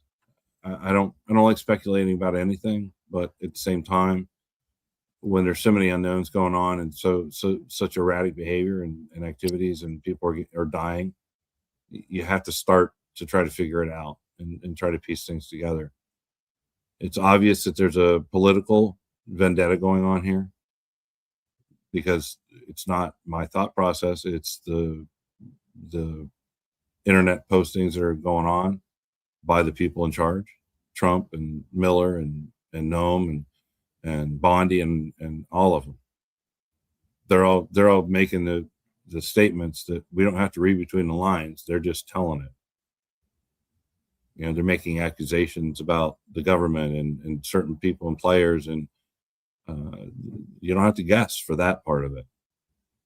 But we certainly have to guess on where this is headed. And creating a police state to be able to declare martial law, it would fit with the insanity of Project 2025 and so on and so forth. So, well, I don't really care what side of the fence anybody's on or what your views might be. I look at what's important to me is truth, justice, reality, and from what I'm seeing, the reality is we're going in a way that is not going to be good for anybody that lives in this country. yeah, well, I mean, that's Scared the shit out of me. say it again. I said, and that scares the shit out of me. Oh, yeah, absolutely. I mean, I don't know why. I don't know why it's so hard for some people to realize that we don't walk around with identifiers. We don't have our names tattooed on our forehead or we don't have a chip in our arm to identify who we are, where we're supposed to be, or otherwise. We haven't gotten to that part. We haven't gotten that far along in the storyline here. So when you're out in the middle of the street and a force comes walking down, how did they know who you are? How did they know who you support and who you don't support? How do they know, how you feel about this and what your history is? They don't. So how does anybody think they're excluded from this? Like I said, the guy, today, he could have been right wing as easily as anything. He could have been an insane, Second Amendment supporter. He could have been all these things. He could have been, as strong of a MAGA as anybody is. Just out there trying to get, film to prove that he's right. That's the reality of this. How do they know? There's no way they can. And you get caught up in a situation that's a flashpoint thing, like it was. You don't have time to explain. There certainly wasn't any time given today for him to explain what he was doing there, what was going on, who he was, or anything.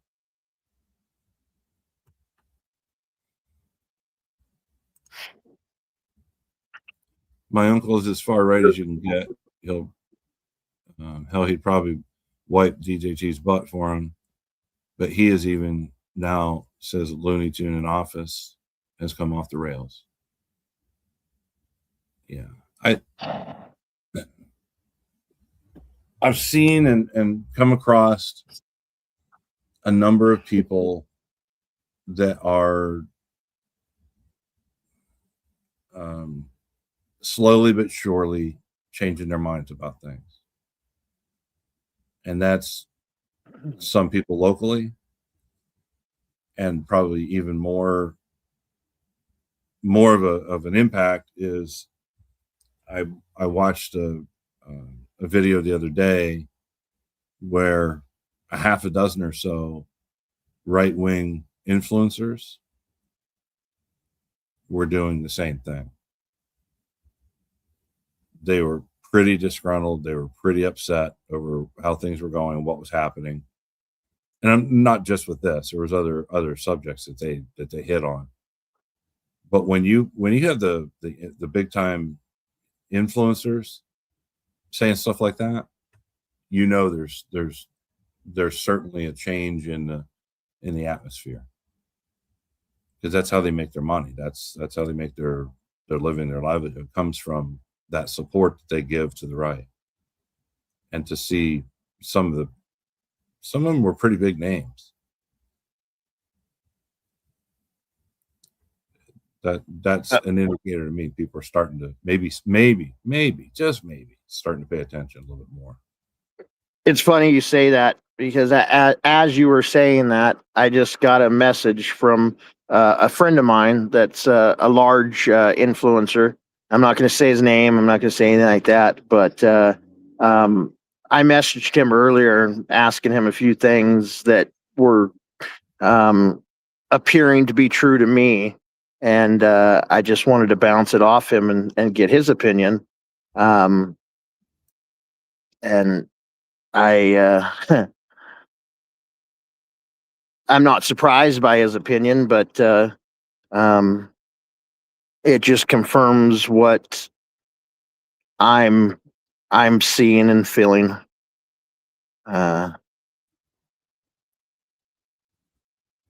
Was there anything specific that you can talk about as far as what his opinion was, or his position was, or had, or changes maybe in it, or anything like that? To be honest with you, I don't want to at this time, because it might sound a little conspiracy theory, but I'll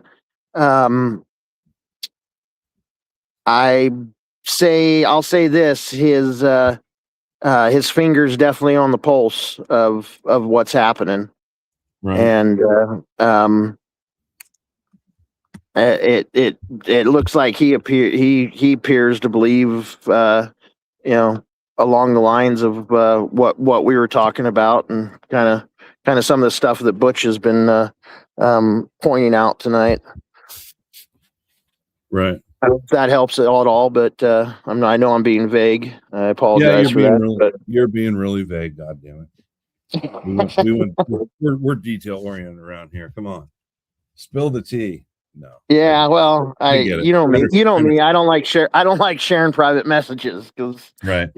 they're They are what they As long are. as as long as you're not sharing mine, we're okay.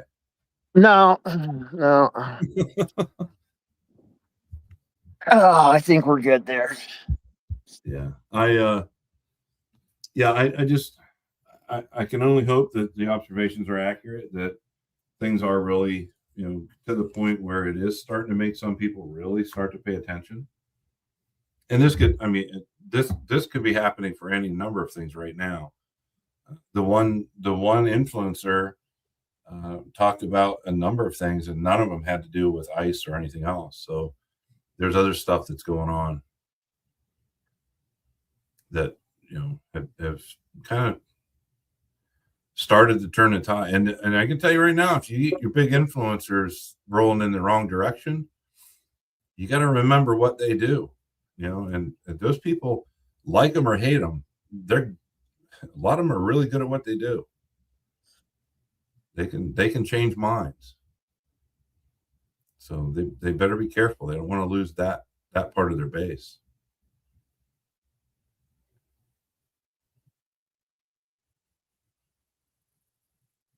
Honestly, Butch, I agree that I don't. That's been a while. I said honestly, I don't think Trump is even steering the ship anymore. I don't either. I don't either. Because he, I think I talked about this a while back on one of my earlier lives. I hadn't watched Trump for anything. I hadn't seen a clip of him. I hadn't watched any of his speeches. None of the meetings, any of that stuff for quite a while. It was months at least, probably 3 to 4 months. I hadn't seen him at all. Just ignored him completely. And then all of a sudden, I turned the TV on or something, and here he was talking. And man, I'll tell you what, after not seeing him, the difference. Hold on a second. The difference was palpable. It was just easily measurable. And his clarity of speech, his thought processing, all of that was it was much, much, much lower than it was months earlier. And that's a pretty fast progression for anybody. When they change that much in that amount of time, that's usually indicative of some pretty serious stuff going on. So I'm not a doctor, not making any diagnoses here, just making observations. And it sure seems that way to me.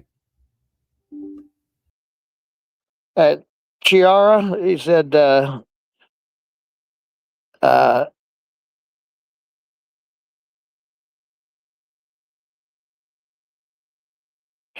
starting to turn into a conspiracy theorist, but don't want to be. Well, and it goes, the way I feel, it goes a lot along the lines of what Butch said is, I can't find it now, but it was something along the lines of, stuff that he understood 20 years ago has come to be real. And, that kind of what suits it for me. Um, I like a good conspiracy. I like to listen to them, but, a lot of them are bullshit, but there is some truth there. And I guess you can only be called a conspiracy theorist until you're proven right.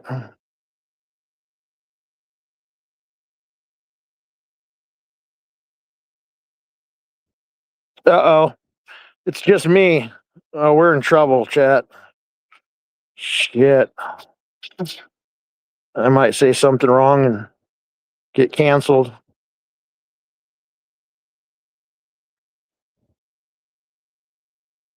Well, hopefully their power issue gets sorted out. Has anybody been affected by the storm that they were pushing? And it might be, Chiara. They had to silence them by taking out the local power grid.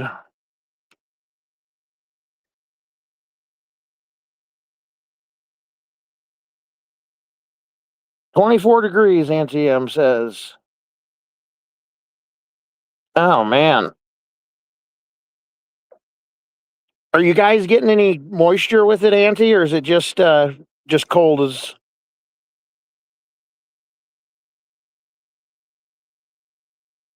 good to hear, Stony?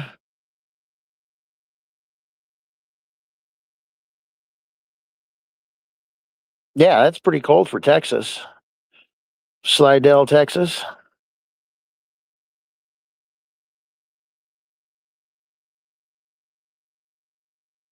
Yeah, there's definitely a difference, GM Flower. I agree with that.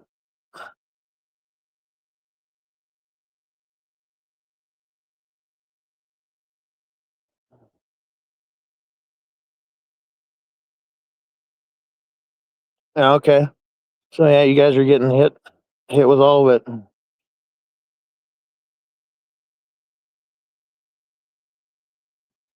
Well, and when we have these discussions, I always want people to, keep in mind, worrying a bunch isn't going to help anything, but being aware and, situational awareness and knowing what the hell's going on. Not just sticking your head in the sand is important. I believe, at least. But ultimately, a lot of it is out of our hands, anyways. So that's where, at least for me, my faith comes in.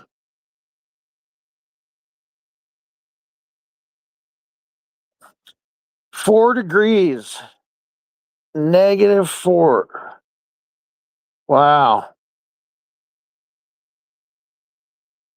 That's too cold for me.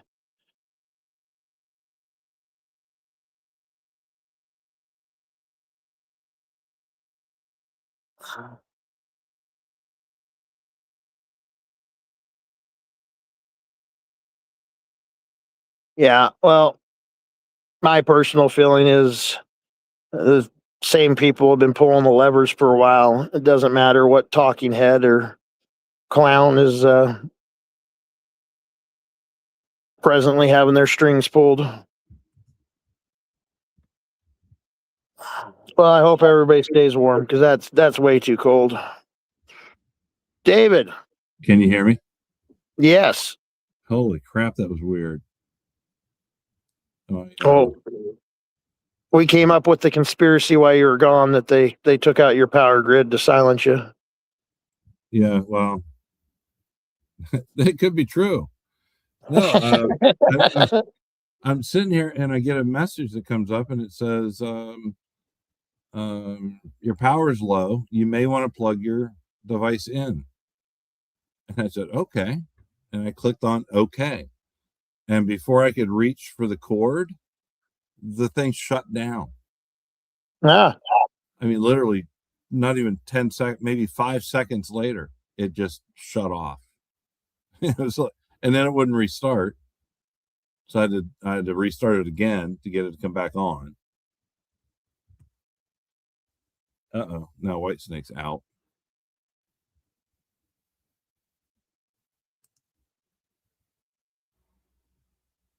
All right, was that you or is that somebody else messing with it? I don't know what happened. Yeah, you just left. But you're back. Is that? Can you hear me now? I can. Can you hear me? Okay. Yeah. I don't know what happened. It just popped up. Something legal notice or something like that, and yeah, I don't know what happened. Really? Yeah, it was weird. Yeah. Maybe somebody's messing with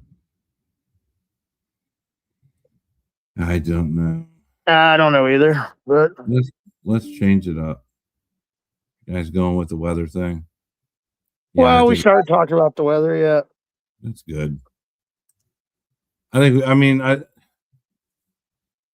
think I got out what I wanted to say about it for the most part. I mean, there's a lot more to talk about, a lot more detail, but I don't know if that's necessary at this point. But yeah, the weather thing's a whole nother thing. With the way things are going right now, look at the protests going on in 15 below zero temperatures.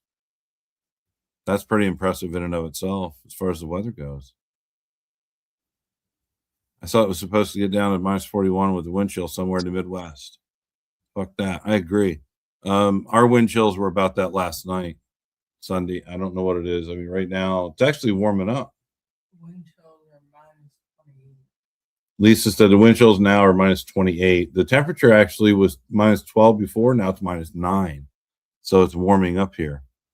And I hope I didn't realize it was supposed to get that cold here tonight again, but that's why I said yesterday, everybody south of us, we were on the leading edge of all that the Arctic weather coming in, and it came in early and it came in a little more pronounced than what they thought it was going to be. So that's why I figured for the people that were hoping that this wasn't going to be much of a storm, they might want to make sure they're prepared for it, because it's probably going to be every bit of what they said and more.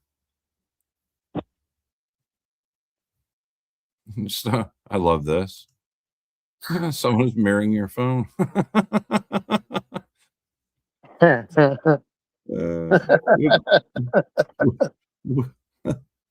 that be fucking amazing if it was true?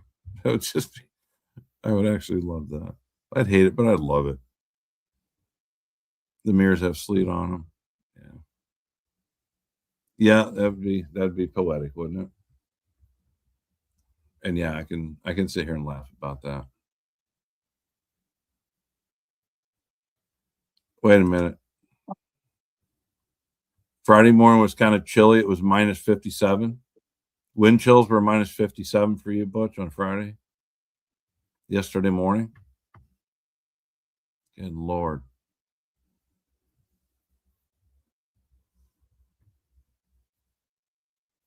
Well, I hope my voice is, soothe some people and help them fall asleep.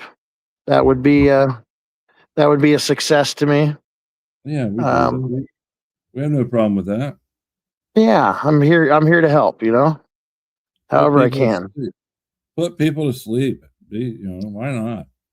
Yeah. I have a feeling they're probably still listening, but hey, whatever they want to go with. Yeah, right. I mean, I think they all listen till the end anyway. Even the ones that are trying to tell me they fall asleep all the time and how boring we are and all that. That's okay. Yeah, the wind was on the cold side.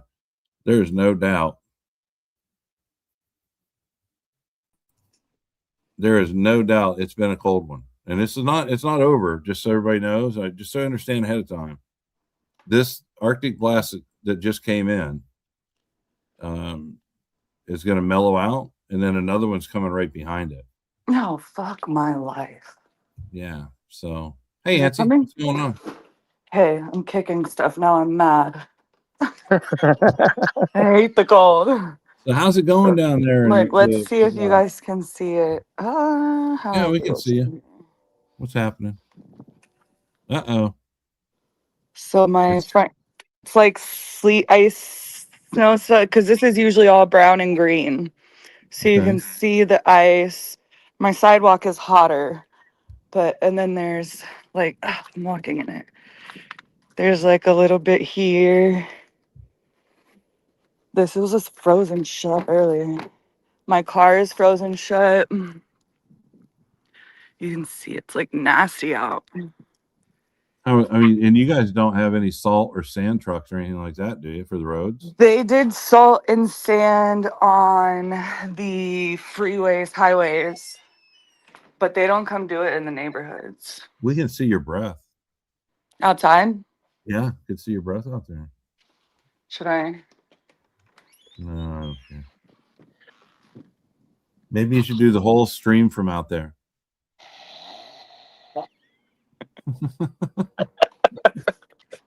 No, because I'm wearing a t-shirt and shorts. I'm not staying out there. I'm sorry, your neighbor that has my number just called and said, "What is she doing?" No, they don't ask questions like that about me anymore. It's been 10 years. They know me well. Yeah, fair enough. They figured out to stop asking questions and just watch the show. Yeah. So what is the forecast looking like down there? Are you supposed to get more? Is it done or Oh just no, getting it's started? Or just getting started. I So saw in this is chat. I saw in chat you said something about the next town over or something lost power. yeah, so I live in a city where it's like two cities are literally right next to each other. So like even sometimes I have to go into the other city for like some food places and stuff. And so that town lost power already. And it's funny because that's actually the bigger city. I live in the smaller town, like right on the north side of the town next to me. And so it was interesting that they lost power first. Because Hmm. usually we do. Well, I tell you one thing that I've been waiting to see, as far as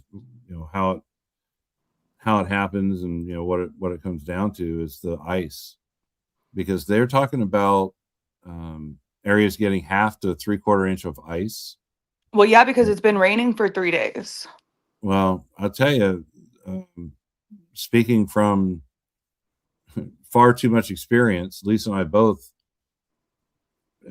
Pennsylvania is just famous for ice storms Yeah, and there's bad ice. already an inch of ice on my car and an inch of ice on the trash can that I just showed y'all. Like I put my finger in it and you couldn't really see it, but it was like a full knuckle of ice already stacked up on the top of the trash can. So you're talking about like hail, though, right? Nope. You're talking about shiny, clear, like water freezing as it runs off of it, ice. Not like black ice, but yeah. It's Like on like do the tree branches have ice on them? yeah, the trees are frozen. The trees froze earlier today. Like I said, it's been raining for 3 days, so there's water everywhere already. Mm-hmm. And because it's been warmer, the water is just kind of standing. And so now that it literally got cold so fast, um, like we dropped over 30 degrees in less than 24 hours. Wow. And so all that standing water is now like freezing. Hmm. But it's Well, not deep enough to like only freeze on the top layer. It's like freezing all the way through. well, here's the thing I'll tell you. If the temperatures are right and you get, that rain that freezes into ice on the trees and you get a half inch to 3/4 of an inch of ice, the amount of damage that's going to happen Oh yeah. is insane. Hey, I gotta do something real quick. I'll be right back in about 30 seconds. Yeah, no problem. Yeah, what he's talking about though is that's what happened in 2021 during the freeze. And I think we're a little bit earlier. That was like early February. This is late January. But that like my brother lost his house in that freeze. We were out of power for 7 to 10 days. And that's when the entire grid shut down in the whole state. But don't worry, guys. Governor Abbott said that the grid is stronger than ever. We have nothing to worry about. And also, Ted Cruz left. So there's no chance we're going to have an ice storm. Because Ted Cruz only stays for the storms. He never leaves if there's an ice storm. I was literally just going to say that. There's a sign in my town. It says Cruz in CA, bundle up. Exactly. And that shit's real too. It is. The moment that picture started going around, it's Ted Cruz and it's what's that guy's name? Joel Osteen. Those are the two. Yeah. Of Those are course. the two people to look out for. The indicators. Yeah, because like during Harvey, Joel Osteen wouldn't open the church. Oh yeah, I remember all that. Yeah, it was awful. It was horrible. Yeah. Because his church didn't even fucking flood. The entire city and his church like had area where he could have like let people find refuge. And nope, God told him not to, I guess. I don't know. Well, I can just That- tell you online, I was one of the people that was really giving him a lot of shit. Oh, Because I was really when that was going on, that was kind of my heyday online politically. and that was just a bad move. And You don't think? yeah, I didn't have a massive channel or anything. I had like 6,000 followers on Twitter. And then I think And like 4 years ago or 5, they found like millions of dollars in the walls of Lakewood. yeah, they did. Contractors did when they were doing renovations. Right. So like, is that why he don't want people in there during Harvey? Of course. Absolutely. There's just That's there's so sick. It's disgusting. yeah, there's that's another one of those subjects we get into that we could talk about for a long time. There's so much going on that people aren't aware of, and that people have been lied to and used and manipulated about, that that if they knew all of the things that were really going on, they wouldn't have all that money to pack away in the walls. But 100%. And you know what I don't understand is how that church still functions in Houston, because the outrage, like, I'm from there, so I'm connected to like many different communities, and Houston's large, very, very, very large. But Lakewood was a staple. Joel Osteen like kind of built that up pretty Right. well. And then when that happened, it was like you could not find a positive word about this guy, even from the people that went to his church. And so I guess maybe what I'm saying without realizing it is that like beliefs are really powerful. yeah, Because like, how do you Well, go back to that church after you lost your home, you lost your car, your kids lost their school, you have nowhere to go, but don't come to your church. That's the last place we're gonna welcome you. Like what? yeah, yeah, Okay, exactly. Scientology. Like what? And Well, my point of view and belief is that man's gonna have a lot to answer for, Oh, for sure. and I'll leave it at that. But hey, David, I really appreciate you having me. Auntie, it's nice seeing you. I got to go get some food and call it a night because I got a Cool. bunch of stuff I have to do tomorrow. But it was nice chatting with you guys, and thank you everybody in chat and all those people I've been able to help with insomnia. That's great. So you Not anymore. you guys I'm here. Wake up, people. you guys have a great night, and Auntie, I hope you make it through without any problems. Yeah, we'll be And all right. no And I'll check freezing in on pipes. streams. Good deal. Well, you guys have a great night. You yeah, too. thanks, Bye, bud. White Snake. I appreciate it immensely, and welcome anytime. And go get some good food and enjoy the rest of the night. Appreciate it. Thank you, David. Good night, Lisa. Bye. I just love her. Little faint bye in the background there. Just everything about her is amazing. Yeah. Though I had to leave when I had to leave a little bit, a couple minutes ago. I have a pot on the stove that I'm boiling water to keep the humidity up in the house, and it's working really well. And I got a good system down, but it was like boiling empty, and I heard the popping going on. I was like, Uh-oh, gotta add more. yeah. That's funny. Excuse me. The temperature has been really wreaking havoc. I mean, our water froze yesterday morning. Was it yesterday morning? Got up, the water froze. When was the water froze? Yesterday, the day before? Must have been yesterday. By water froze, you mean like your pipes or what? Pipes for the house, yeah. Okay, that's what I figured. Frozen solid. So I had to get I don't know. I got up at like 8 o'clock, and I didn't get the water back on until 2:45. It was just an Lord. absolute mess trying to get it thawed out and running again. But That's happened to us so many times. Mind you, we moved in, my son's dad and I, we moved into a 4-bedroom house at 21 years old. We had no fucking business doing that. But anytime it would freeze, our pipes would freeze, and we couldn't figure out what was going on. And like my dad would tell us every time, wrap your pipes. So we'd be wrapping the dumbest stuff. Like it wasn't even the right things. I've learned so much since then. I'm so glad I am not that dumb anymore.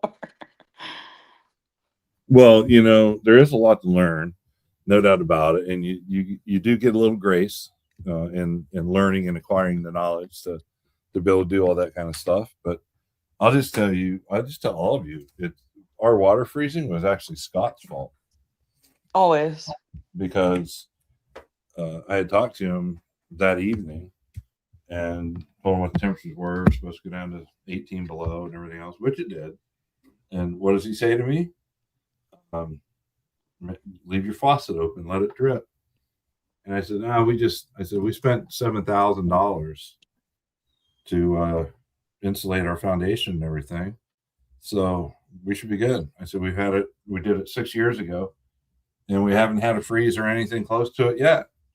And I get up in the morning after not letting my faucet drip and frozen solid. So it's his fault. Ay. Scotty. Scotty. And I am pretty proud that I can boil water. I've been doing about 10 gallons a day. That's Yeah. seems It's a skill. be a hard task. Yeah. It's kind of weird that I can throw some pasta in the middle of it, while I'm humidifying the house. I can make dinner. Whoa. You're getting way ahead of yourself, buddy. Hey, it was a start with challenge. boiling the water. It was a challenge, but I handled it. What can I Holy say? moly. I'm so proud of you. And you didn't light the house on fire? And Lisa's No, okay? No, Lisa's good. Okay. Lisa's fine. All right. My faucets. Have been running since yesterday. Mine too. Nice. And I have it like my kitchen is directly between the cold and his, so it's like warm water coming through the pipes, so it's not freezing cold water. And then my bathroom, I have my both faucets dripping in the bathrooms. And they're not dripping because dripping doesn't help. You need a consistent stream. That's not true. That's not true. And also, let me tell you more. You only need one. You only need one faucet. You don't need them all. It has to. Well, in my house, I have, because it's a really, really old house, there's two separate, and I'm connected to the city on my bathroom side, but I'm not connected to the city on my second bathroom in my kitchen side. It's fucked. Wait, what kind of weird shit are you talking about here? My pipes. I know. You have city water for part of your house and you have well water for the other part? No, I am connected into the city, because I live on a corner. Okay. And so half of my house is we flood. My house will flood if the city line backs up, and nobody else has a problem with it. So you're the last one on the line or what? Well, I'm the first one on the line. First on the line. And part of it is into my backyard, which connects to only this initial bathroom right here.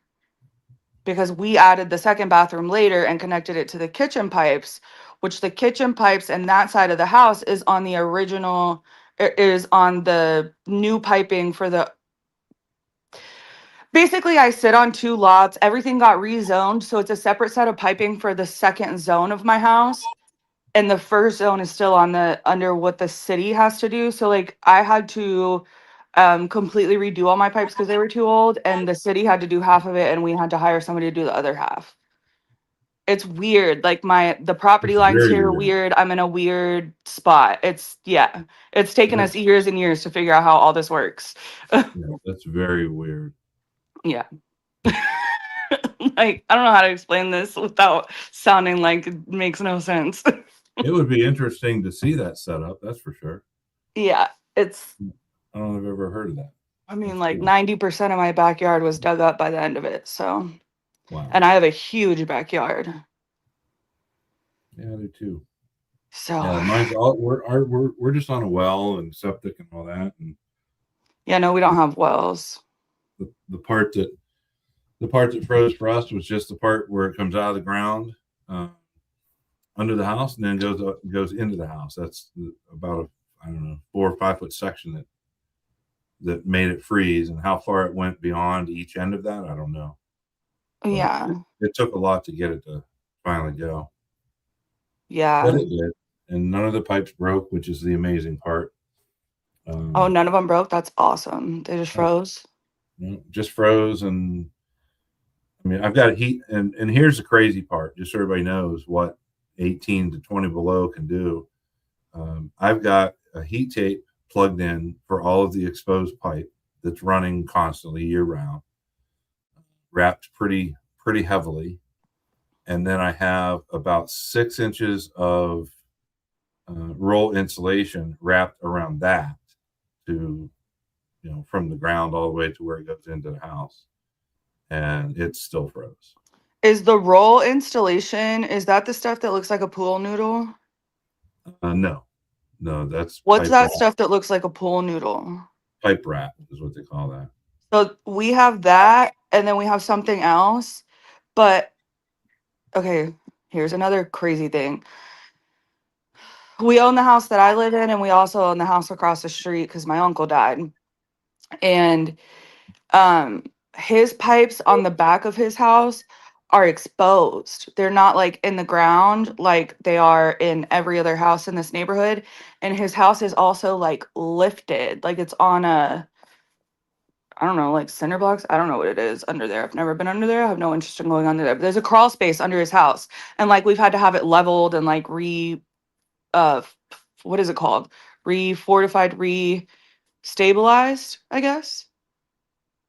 Would that be the word? I don't know what that's called.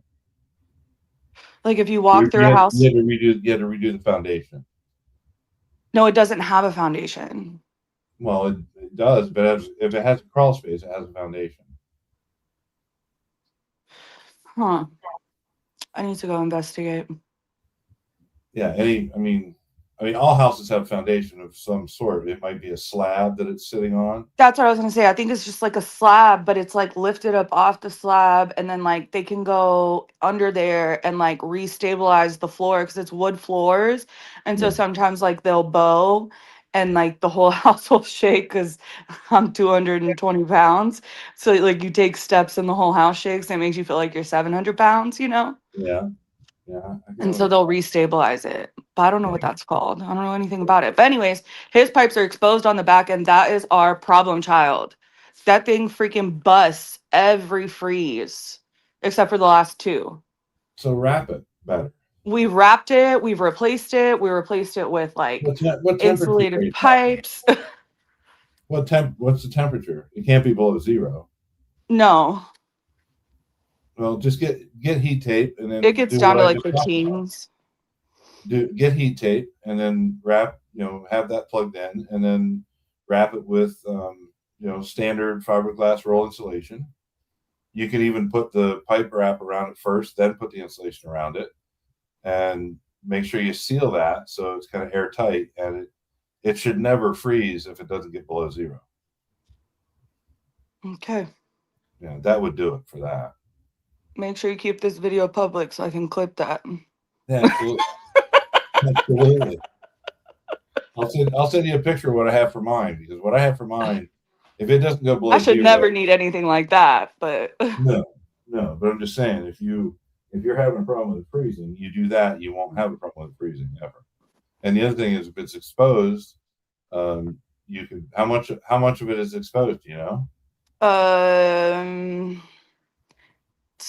Like 7 feet. build a little casement around it. Like a little case. That'll help too. I'm assuming it runs along the edge of the house, right? Runs along the back of the house, yeah. Yeah, just wrap it with a heat tape, put some insulation around it, and then just build a little like a weatherproofing type box to go over that. Attach it to the house, and that will almost guarantee you keep it dry, and especially if you keep it dry, It'll keep it more stable in windstorms. That's a good idea.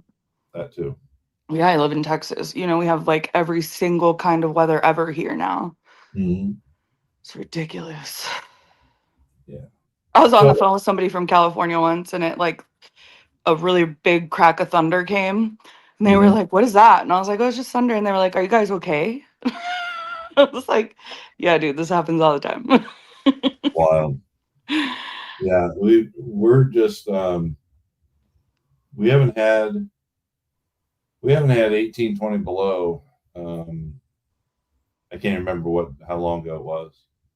Dang, that's crazy. So this is really bad then. Yeah, this is nuts. The first year I lived here in the late 90s, it was 20 below on the thermometer Christmas Eve. That was the coldest year we've had since I've lived here. But in almost 20, a little over 25 years now, we've been below zero. We go below zero all the time. That's not that big a deal. But when it goes into double digits below zero, and then it's windy at the same time, that just changes the whole world. Because that wind, Yeah, the wind chill is brutal. you can't do much about it. That's the stuff that kills people. My brother lived in Iowa for 4 years, and I was like, oh man. He lived in a trailer in a pool behind Really? in Iowa. Yeah. Well, if they're insulated and they're sealed up, it's not a big deal. I mean, No, it's a piece of shit. It does, but yeah. Well, I can tell you this. Yesterday morning when I got up, I think it was yesterday morning when I got up, the temperature was 18 below on the thermometer. I don't know what the wind chill was. You got up in that weather? Pfft, I'd stayed in bed. I'd be like, lay down. We're not going anywhere today. It's 70 in here. It doesn't matter. All I do is look out the window. It still looks the same, whether it's 5 degrees or 20 below. It still looks the same. But no, I torture my kid with that. When I got up, it was 18 below here, and then about 15 miles to the west of us, and it's all pretty flat where we're at. It's not hilly at all, but about 15 miles further inland, because we're only we're like 8 miles from the bay, from Lake Michigan, and that impacts our weather, our temperatures and everything, and snowfall and all of that. But another 15 miles to the west inland, it was 28 below, 10 degrees colder, 15 miles away, which is really bizarre to even see it on a map. How do people live like that? Yeah. It makes me wonder about those countries where it's like just constantly, have you ever seen those? I think is it the Netherlands? Maybe we need to ask Judy. Because like they let their babies sleep outside, and like it's just every time like it's all cold and super snowy, and like seems crazy to like live like that. Yeah, there's a lot of places like that. Even in this country, we've got some pretty harsh weather. You go 2 hours north of us up to Lake Superior, and that's a whole different world. I mean, that's just bizarre. Marquette, Michigan, on Lake Superior, when they get snow, they measure it in feet, not inches. I've literally been up there in the wintertime and seen, a lot of the roads aren't maintained regularly, and most of the people, if not all the people up there, they get, there are some areas that they have to have snowmobiles to get around in the wintertime because they can't keep up with the snowfall. They have nowhere to put it. Crazy work. That's like Alaska. Yeah, there are places where I've actually seen where people can come out of their house through like a second story door out onto what normally. I've seen that. Yeah. Yeah, they come out there because it's like their front door, and they're like snowed in. Yeah, they get. The way my anxiety would never let me actually survive something like that, like I'd be in the house curled up in a ball, like contemplating my entire life, trying to think about what toys I threw away when I was 7 that I could use right now. Like, yeah, there's no chance for me. Well, I mean, when you're born and raised into it, like when we moved to Pennsylvania, we were in a snow belt off Lake Erie. And it was not really a big deal to get 2 or 3 feet of snow overnight. I mean, and literally 3 feet of snow, you think about it, that's up to most people's waist. So that's how we feel about rain. Yeah. Yeah, but it doesn't stack up like snow does. Oh, well, it can, and it can pretty quickly. It just doesn't stick around as long. But boy, it takes everything out, because we don't get the snowed in. You get flooded, you're fucked. It's coming in the house. Well, when I lived in Florida, the weather, the climate has changed quite a bit since I lived down there. But when I lived in Florida, the afternoon rain showers that we would get, they were literally monsoons that would come through. And when I first moved to Florida, it was 4:00 in the afternoon. You could almost set your clock to it. And it would rain like you've never seen it rain before for about 45 minutes and flood any low-lying area completely. I mean, just literally fill it with water. Yeah. And then I don't know, it would quit raining, the sun would come out, the rain would all, you know, absorb into the ground finally, and it'd be dry an hour later. Like Well, it see, never rained. that's the problem nowadays, especially with places like fucking Houston, where it'll absorb into the ground. Well, yeah, that was a great idea 20 years ago, but now that there's absolutely no ground left, it's all fucking concrete because they've torn down all the natural land. That's why they've had to do all these bayous and the Army Corps of Engineers. Oh, actually, fun fact that I don't know if this is widely known at all. After Harvey, a bunch of people from the neighborhood where my parents live and a few other neighborhoods got together and they sued the Army Corps of Engineers because their houses flood after they opened the gates to the bayou, and the bayou overfilled and it flooded the entire neighborhood because they live on the bayou. And so they sued the Army Corps of Engineers, but it didn't flood them with rainwater. It flooded them with sewage and it flooded them. It was disgusting. You know, the And runoff. everyone lost their houses. And so they all got together and sued, and they just found out either very end of last year or the very, very top of this year. So like within the last 3 to 5 weeks, they found out they won. So now it's just a matter of figuring out the settlement. So that's cool. I mean, Well, it's good for them. Yeah, 10 years absolutely. later, but Yeah, and we probably watched that on the news when it was going on. We probably yeah. that's Yeah. when there Because was, my parents didn't lose their house until 2 days after Harvey. yeah. Well, that's the thing when they finally started getting out in the different remote areas down there. You know, when the what is the Cajun The Navy? Cajun Navy. Yeah. When they were going out and showing everything, They went to my parents' neighborhood. yeah, I was gonna say some of the neighborhoods that they were showing was just unbelievable. The amount It of was water insane. on it. It's insane. Yeah, I mean, it without the levee breaking and the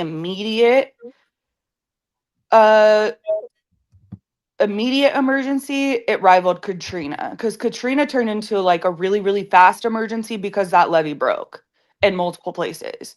And so right. that was something that like you can never like that. Xenu willing, that will never happen again. But Harvey was a very close, like it took everything out. It was, I Yeah. mean, there's Well, I mean, still so much. There's a fucking strip center that had a 99-cent store in it my entire life. It took that 99-cent store out, and that's just being rebuilt. That whole strip center, just yeah, now, 9 years later.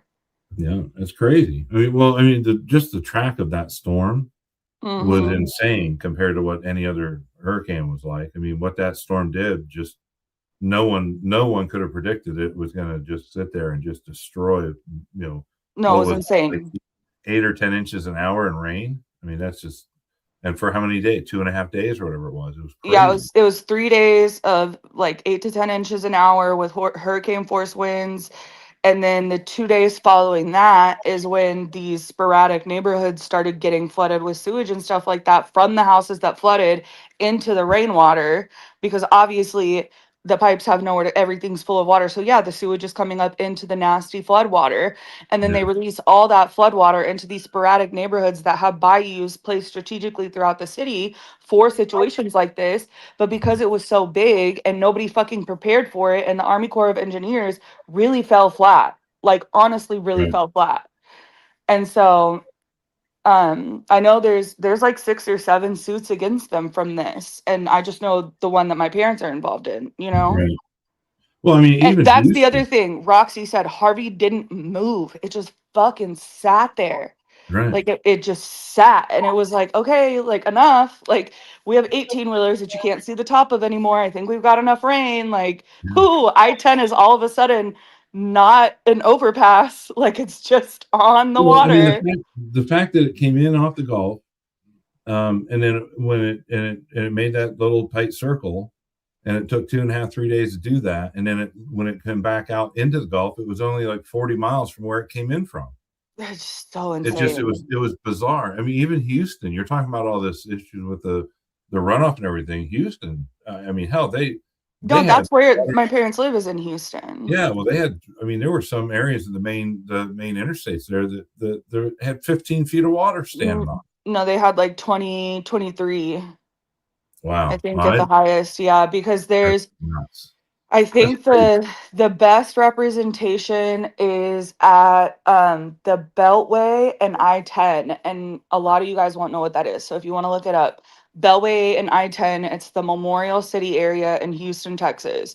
That is it's there's a feeder road or a frontage road, I don't know what you guys call it, and then there's the freeway is lifted above that, and then there's an overpass, and then there's another overpass, and then there's two more wings that go out, so it goes way up. And so that whole thing has um or it did have like the large tape measure on the side of the freeway or whatever, and I think at the top of it was like 22, 23 feet, That's because nuts. that first underpass is 17 feet and it was above that. That's wild. Well, I remember watching it, and they were showing the water going up, and the cars were getting stuck in it, and trucks Yep. got stuck in it because the trucks always think they can drive through anything, and Yeah, they got not buried that. in it. Yeah, and then Lester Holt went down there and did like a week's worth of specials afterwards, and God, I wish I was streaming at that time. yeah, it would have been amazing. But all right, I got a question. I don't have a question. I have a curiosity to the question. Butch says, "Do you know what the difference is between -5 and -25? What is it? You got to answer that now." Death, and then death 1,000 times. Well, That's the difference. we've been sitting closer to the -25 than we have the -5, and like I said, it's warmed up now. It was since I've been on the stream, it was 12 below, and then I just looked a minute ago, it was 9 below. So Let's it's see. actually warming up right now, which is a good thing. I'm glad to see it going in that direction. But while I'm waiting on Butch to answer, if he's still here, let me see. We're at 26, feels like 16. Oh, see, that's not too bad. That'd feel pretty warm to us right now.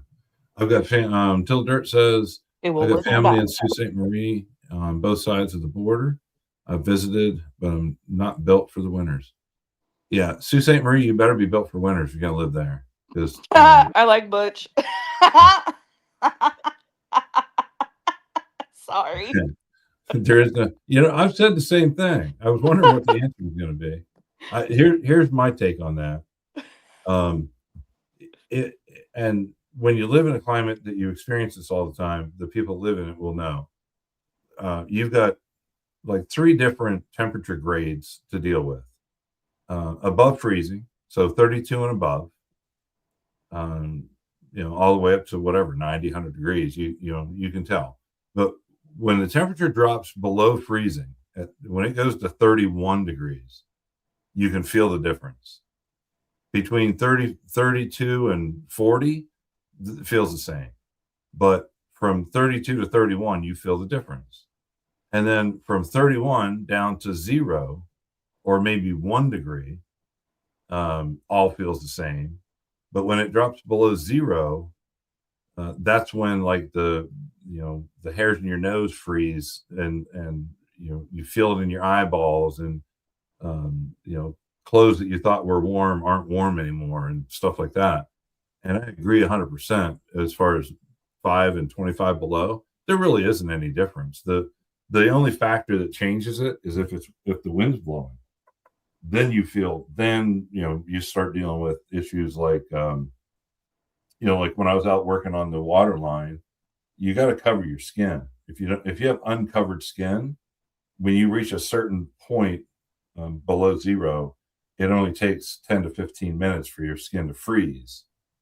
And when you feel that is when you come back inside, start warming up, then you realize that you're borderline frostbitten and See, I all can that. never live there. From 32 above, and then 32 to 0, and then 0 and below. Those are the 3 groups. And when you're in them, you're in them, but there's not a huge difference between 5 and 25. It is fucking cold. I feel the same way about 100 degrees versus 115 degrees. Yeah, I agree with It's that. too fucking hot. Yeah, I agree with I that. cannot take off enough clothes.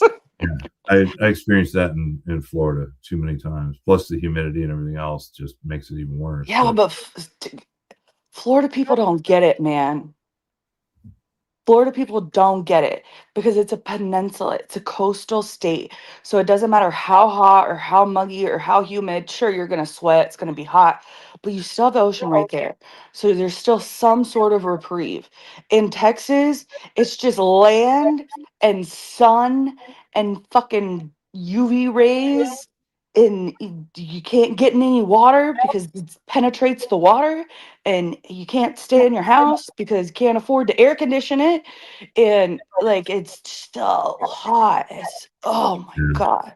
Well, I can tell you, I lived in Central Florida. I lived around Orlando, and you're an hour away from the Gulf, and you're or a little over an hour away from the Gulf, and just a little over an hour away from the Atlantic Ocean. And it's enough both ways that you don't get the benefit, like you do on the coast. Like up here, for the same thing.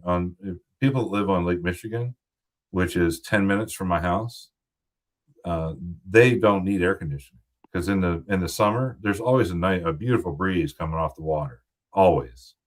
But you go a mile inland and it disappears. Yeah. And like where we're at, we don't get any benefit for that at all. So yeah, I mean, I get that completely. On the coast of Florida, either coast, the Gulf Coast is usually warmer than the Atlantic coast just because of the water. But once the water warms up and the Gulf Stream is running up on the east side of Florida, it's pretty equivalent. But yeah, that coastal stuff, the coastal impact's pretty good. The other thing about Florida is the average depth of the aquifer, the water table, is 8 feet. So the humidity that you get in Florida, there's nowhere else in the country that compares to it, because you're not only getting the moisture in the air from being surrounded by water, but you're also getting a lot of moisture coming out of the ground. Because when the sand gets as hot as it does, because it's almost all sand or shells in Florida. Once you hit Central Florida and south, you got sand, and then you got seashells, because all of South Florida is all crushed up shells. It's not even dirt or sand. But the water from any of that. Yeah, that's why there are no basements in Florida. I burned well, we don't have basements here either. I burned calluses into my feet just walking on asphalt and hot grass Yeah. as a kid. You guys have sand spurs there? Do you know what those are? No. No, we don't have them. One thing that we have, not around us. They have sand spurs, and it looks like grass, kind of like a crabgrass plant. It blends right in with most grass down there. Like if you have St. Augustine grass, it'll blend in that, and it's almost invisible. But they're little like burdocks. You know what burdocks are? Burdocks? The things you walk through them and they stick to your shoelaces and any kind of clothing that has any kind of grip to it, like flannel or anything else. And dogs get them stuck in their tails and stuff all the time. They kind of look like those, but they're like fish hooks with a barb on the end, super sharp. And once they go in, they stick really well because of that little barb. And you walk through, not only is the grass and the sand burning your feet off, you're also getting those things stuck in you. Are sand spurs the same as like skinas? That's the Spanish word for it. I don't know what else to call them. I grew up calling them skinas. Where's Chi? We need Chi. They're teeny tiny. Yeah, the things, these aren't real tiny. They're like okay, because we have skinas and we call them sticker bugs, and they stick in your socks and in your shoes, and if you step on them, it feels like you're stabbing. It's the only thing worse than walking on a stack of Legos. Yeah, it might be the same thing, because these things, if you break them off in your skin, they'll actually fester up. And my sister actually got into a bunch of them in our yard in Florida when I was very young. I don't remember it, but I've heard the story 1,000 times. And she ended up having these sand spur barbs in her foot, and it took almost a year, but 2 of them worked away from the bottom of her foot and festered up through the top of her foot. That sounds like we're talking about the same thing. We call Yeah. it, yeah, but I'm in the South, so the Spanish word is squinas, and the English word that we use down here is sticker bugs, and they're not a bug by any means, but we're in Texas, and they just grow in regular grass. But like Yeah, not regular that's grass. here. Like they were never in my front yard, but they were always like in the parks and you couldn't tell. Like you Yeah. wouldn't know they were there until you came upon them. Yeah, the plant itself, looks like grass, so they're almost impossible to see. How you doing, Melody? Hey, Melody. Yeah, it's probably the same thing. They're nasty, and thank God we don't They have much. suck. We don't have fire ants either. You probably have fire ants in Texas. We have right? hella fire ants. Yeah. Fire ants, tree roaches, field mice.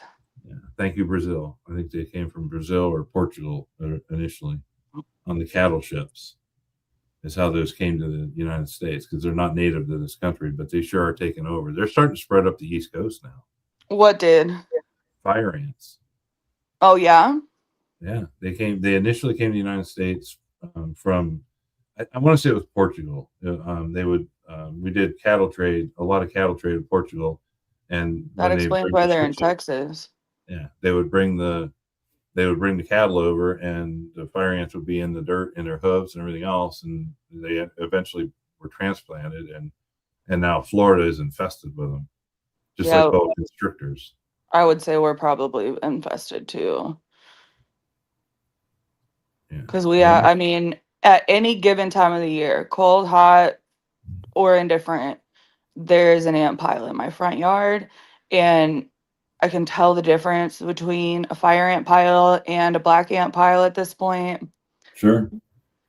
Yeah. So- Fire ants, they're pretty distinctive. I mean, they are just the nastiest little creatures. Well, but down here we have many different kinds of fire ants. Like we have ones that are literally just the exact same size and they act the exact same as the black ants, but they're fucking red and they bite. And when they bite, it's not an ant bite, it's a fire ant bite. But you Yeah. would never know the difference except for the color of the ant. Like the Right. hills are the same, that all that's the same. And then there's like the step up, and then their piles are like more engineered. It's like because the ant is bigger, it has a bigger brain. I don't Right. know. I don't know. That'd be interesting to see.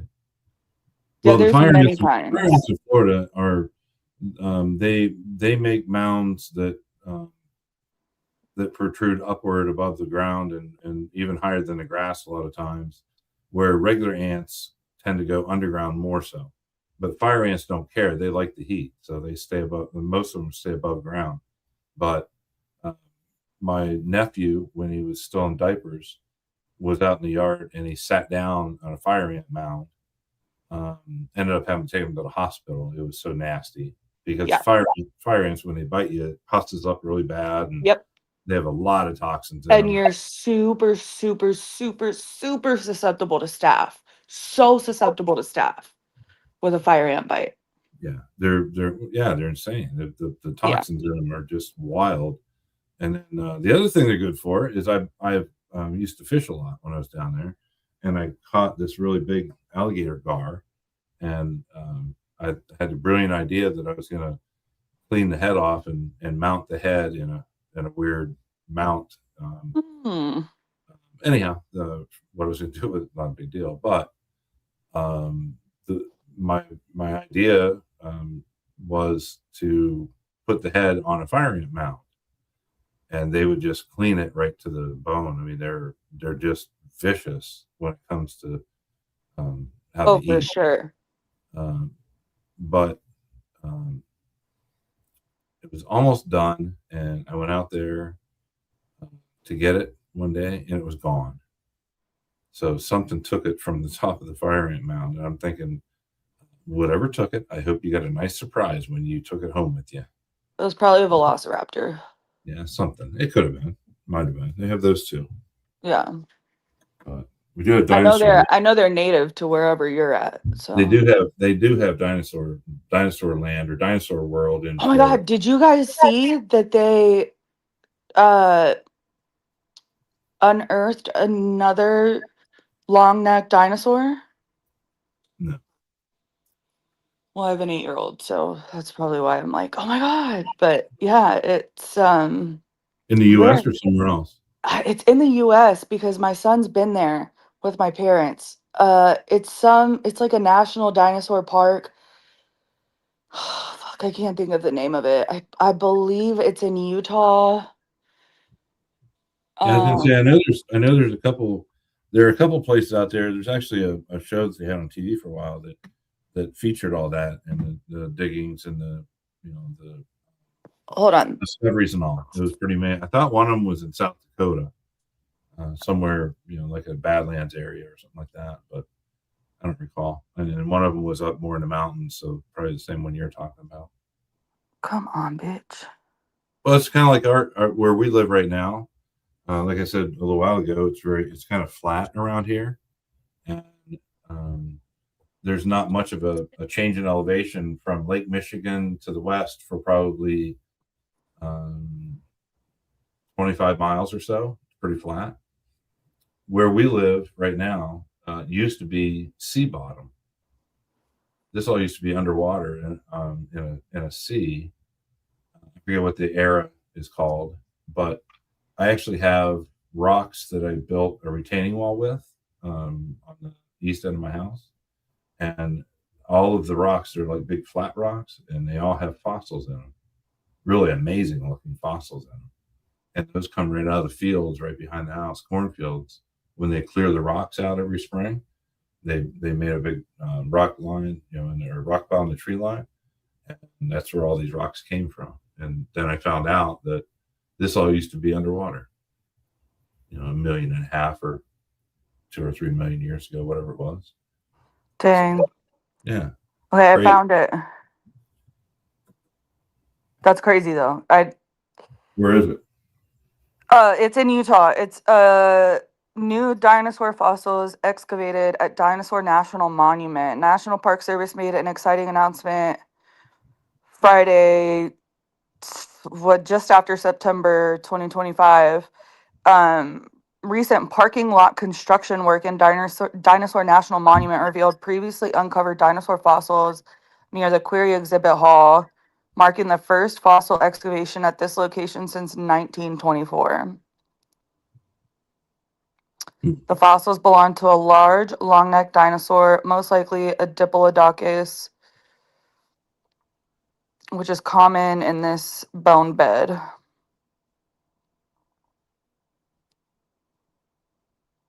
Yeah, see, that would be cool. I would get into that stuff.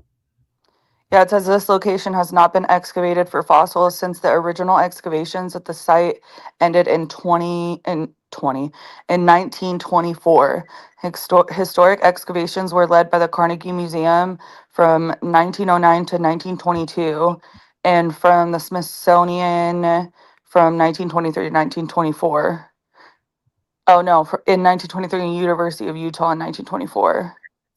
It was established, and the park itself was established in 1915. See, that doesn't make sense. Why wouldn't they just keep going? I mean, to this day, they could have, especially with the equipment and detection devices and stuff they have now, you'd think that they would expand on that. But there's a lot of amazing shit in this country, isn't there? It's crazy. I mean, my son was so excited. Well, I mean, just like here, finding out that this was all under ocean floor. This was all part of the ocean.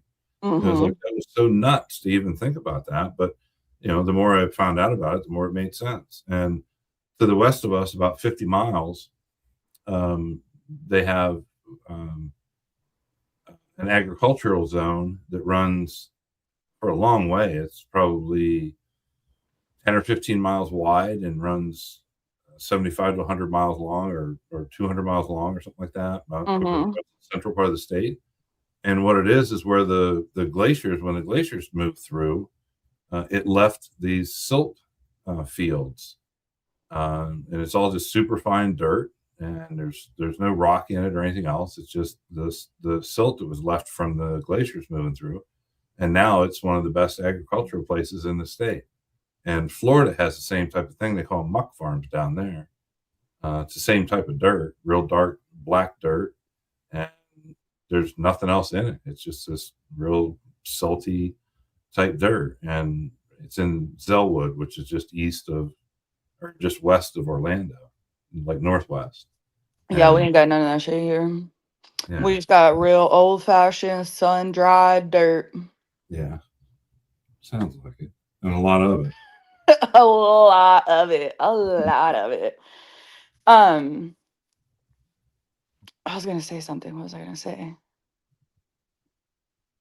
I don't know. I've done that 2 or 3 times tonight. Where I just Yeah, I lost can't my remember. mind. Fuck it. Yeah, that's pretty much what I said too. I'll circle back to that someday. Someday. So I'm curious about these velvet ants that a couple people are talking about, and the cow killer furry ants. Roxy, where are cow killer furry ants? We have them in Texas. They're literally furry ants. Like the ants have fur Really? on them. I've never heard of those. Yeah. And they're common in cattle farms and stuff, and they can turn into like an infestation if you're not careful. It's kind of like the farm version of fleas, kind of. Like if you get them, you have them, and they're kind of hard to get rid of. Yeah, Um, I've because never heard of those. yeah, just look it up. weird. Look up hairy ants. You'll see them. I'm definitely going to tonight. Mm-hmm. That has my interest peaked, because the thing is that once I grew up in the Northeast, and see, we don't have, in the Northeast, they don't have these insects and ants and different things that try to kill you every time you encounter them. That's what my dad said. He grew up in New England, Yeah, they didn't have those because they and he can't grew up on a farm too. He was like, "What the fuck?" yeah, they can't handle the cold climate. Yeah. When it freezes, it kills. I mean, that's the beautiful thing about up here. Like mosquitoes, we have mosquitoes in the spring, and they're as thick and nasty as anywhere else in the country. They're not like killer mosquitoes like Florida has, but they're nasty, and there's gazillions of them. Yeah, we get nasty mosquitoes here. Once you get to a certain point, you don't have any, because as soon as it goes down below freezing, they're all dead. That's the only thing I like about winter, Yeah, it does kill up. because we have so many mosquitoes and just bugs. Like it just, Texas full of bugs. I'm sorry, I'm distracted. Lisa's demanding of my time right now, so I have to do Yeah, something. she should be. Oh, knock it off. What do you mean, oh, knock it off? No, you be demanding, Lisa. Don't let this man control you. Fine. I think I can do that. Hold on a second. I'm just going to work and talk all at the same time here. You got enough experience to make it work. Yes, ladies and gentlemen, 1:10 a.m. and I'm still working. So give me more shit about that I don't do anything. Can you still hear me okay? Me, yeah. Yeah, cool. That is the beauty of snow and everything. It does get rid of a lot of the nasties that are out there in nature, but it also hold on a second. What? Upper parts. Okay. It complicates the world, that's for sure, living in these climates like this. Because and right now it's getting worse by the year. Because I'm of the mindset that if we have to deal with 20 below zero temperatures, we shouldn't have to deal with 100-degree temperatures in the summertime. But we do. Clock it. No global warming, though. Well, I mean, it's. I have to say that I've lived here almost 30 years, and the first, I don't know, 5, maybe 10 years we lived here, we didn't have upper 90s and hitting 100-degree temperatures, and where it felt like the sun was going to burn your skin off when you went outside. And dew points, that's another big Yeah. thing is sitting out on the deck at night or out of the campfire at night. You used to be able to sit out all night long with no big deal, but now it gets so wet from the dew points being so high. There's so much moisture that it just, you can't even be out there. You just end up soaking wet. Yeah, it's crazy. You end up just soaked. The water literally beads up on stuff. It's so thick. Yep. That's very different than when we first lived here. Yeah, I mean, we get summers now, and I think about like, I used to walk miles and miles and miles, and I'm like, yeah, part of that was definitely attributed to a young body, but also the heat wasn't as hot. Like, it doesn't make sense, but it does, Yeah. I Like, mean, there was heat, but like there was also like land, and we could jump in the grass, and there would be like a pool. We'd get in the pool for a second, and then we could walk for a little bit. But now it's like you go outside for 5 minutes, you pick up 5 pieces of trash, and you're like, feel like you've been in a sauna for 10 hours. Yeah. Well, I mean, the thing is when you're in the sun and then you walk, behind a wall or a tree or something like that, and you feel that, 20 plus degree difference, and maybe, I don't know, maybe it's just because we're getting older, but it just doesn't feel like it was ever the same. No, because kids these days complain more about it. And like I've raised my son to not be a full electronics kid. Like he's more like I was when I was growing up. And Right. so, but even then it's like the heat strokes and like just in general, football players are having more issues because the equipment is becoming like they're getting so hot in the equipment down here. And so it's definitely different. Yeah, I mean the football thing is a good example because, I mean, I played football. We did double summer practices and everything else, and they'd give you salt pills if it was real hot. But I don't ever remember hearing ever of somebody dying, Mm-hmm. by football practice or otherwise. You Yeah. good? Yeah, I just don't remember hearing that. I mean, even passing out, like to a certain extent, when a kid passes out on the football field, obviously depending on their age, it wasn't uncommon, at least down here, for like everybody to just like bring him inside, get him water, and like the trainer would do their thing or whatever, and then he would be fine in like a couple minutes or whatever. Like I passed out in 5th grade after running the track, and they just brought me inside. My mom came because she just happened to be there, and everything was fine. But now it's like they're passing out, but it's not like just passing out. Like it's like full on like out of there. Like Yeah.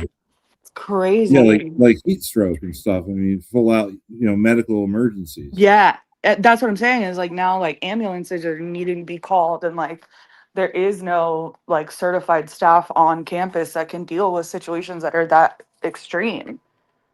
Right. Yeah, it's pretty weird. I mean, that I mean, in the overall scheme of things, you wouldn't think that a 20-year or a couple decades would make a big difference in, considering, the development of the earth and the climate and space and everything else is, millions of years. But it sure seems that way. It sure feels that way. Because I mean, the sun just feels so hot, even up here. I mean, in Florida, I can tell you that I remember it, being so hot, like the asphalt, for example. I had a bike when I lived down there, and it just knew that you didn't put a kickstand down in an asphalt parking lot in the summertime because the asphalt would get soft and the bike would tip over.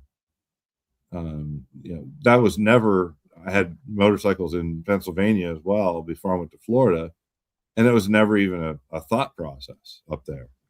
Yeah. In the same way with up here. But now I've got 2 different indentations in my driveway here at the house that were created by the pad of a trailer. sinking into the asphalt because it was so damn hot. And it's like, it just, I immediately thought this is just like Florida now. It's crazy. Yeah, that's what happens here. Shoes, bike tires, anything, all kinds of stuff. Yeah. I was looking through chat here. Caregiving is a round the clock job. It sure is. Best job in the world. I will say that. But that's true. Happens all the time in Texas. It's just not the sun, it's the thick humidity, and them together is deadly. Yeah. And the other thing too, with all this we're talking about as far as the changes, is all the insects and stuff. Ugh. I mean, the variations of insects and the intensity of insects now. And the diseases, Jesus And Christ. Yeah, no doubt. You know, I haven't gone a year since I was 10 without knowing that somebody in the county that I live in was diagnosed with a disease from getting bit by an insect. Yeah, I agree. That's it's crazy. Nuts. Yeah, it is bizarre. And the up here, we have two different hatches that go on. There was one in Florida, or two in Florida that were the same thing that did it twice a year, and those are love bugs. If you're familiar with those, love bugs are cute. No, love bugs are horror. They're horrendous. They're an absolute waste of everything there is to be a waste of. No, but they're lucky. You just like let them land on you, and they're just cute. But that's only if they're the cute red ones. Like you can't get the orange ones because those are poisonous. No, you're talking about those. You're talking about ladybugs and beetles, right? The roundish looking ones. Oh yeah. You're talking about love bugs, the ones that connect to each other. Yes, and the black ones with the orange spot. Yes, those are love bugs, and Florida is twice a year. They're completely infested with them. Yeah, we get swarmed, but people consider them lucky here. Yeah, the acid in those bugs eats through every brand and quality of paint there is on vehicles. Yes, that's the other thing. You have to get your car washed. Yeah. Like if I go from here to Houston, my dad will be like, as soon as you get here, wash your car. Yeah. Well, you know how to fix that. I can tell you what I did in Florida is you just go and buy a can of cooking spray, like Pam or whatever, and you spray the front of your mirrors and the front, the top above your windshield and the front of your car, the grill and everything. You spray it with that stuff, and it doesn't let them stick to it as well. I can do that just for my drives back and forth to my damn parents' house. Yeah, it works. I mean, I did that. I had a detailing business when I lived in Florida, and I used to recommend everybody to do that when love bugs, because they hatch out twice a year, one in the spring, one in the fall, and their only purpose of existence is to mate. Yes. To reproduce, and then they die. Yeah. And that's it. They don't do it. They don't eat anything. They don't prey on anything. They're not eaten by anything. They have no predators whatsoever. I don't even think ants eat them. And they don't eat anything. They have a very short lifespan. So extremely short. Yeah, it's insane. It's nuts. But they're so destructive for vehicles. I've seen so many vehicles ruined by those because they'll eat right through the clear coat, through the paint, into the metal, and just it's my uncle used to do that, and my dad would get so mad at him because he lived like away from my dad, and he was like a single man till the day he died. And like my dad started having kids like earlier in life, and he would come to our house and my dad would just dream him. He would be like, God damn it, if you don't take care of these fuck, like if it was one of his kids. Yeah. Yeah, I mean, he was like, I'm gonna end up having to pay to get this fixed because you don't make any fucking money. Yeah, they're brutal. They really are. And what we have up here is we have two hatches every year. Is flying ants. They're not termites, but they look like termites. Mm-hmm. But when they hatch, they hatch by the billions. They come out of the little holes in the ground, and it lasts for, I don't know, better part of a full day, maybe just over a day, and that's it. And then you don't see them ever again. And then the other thing is bayflies, and they're kind of along the lines of a love bug because they're kind of useless as well.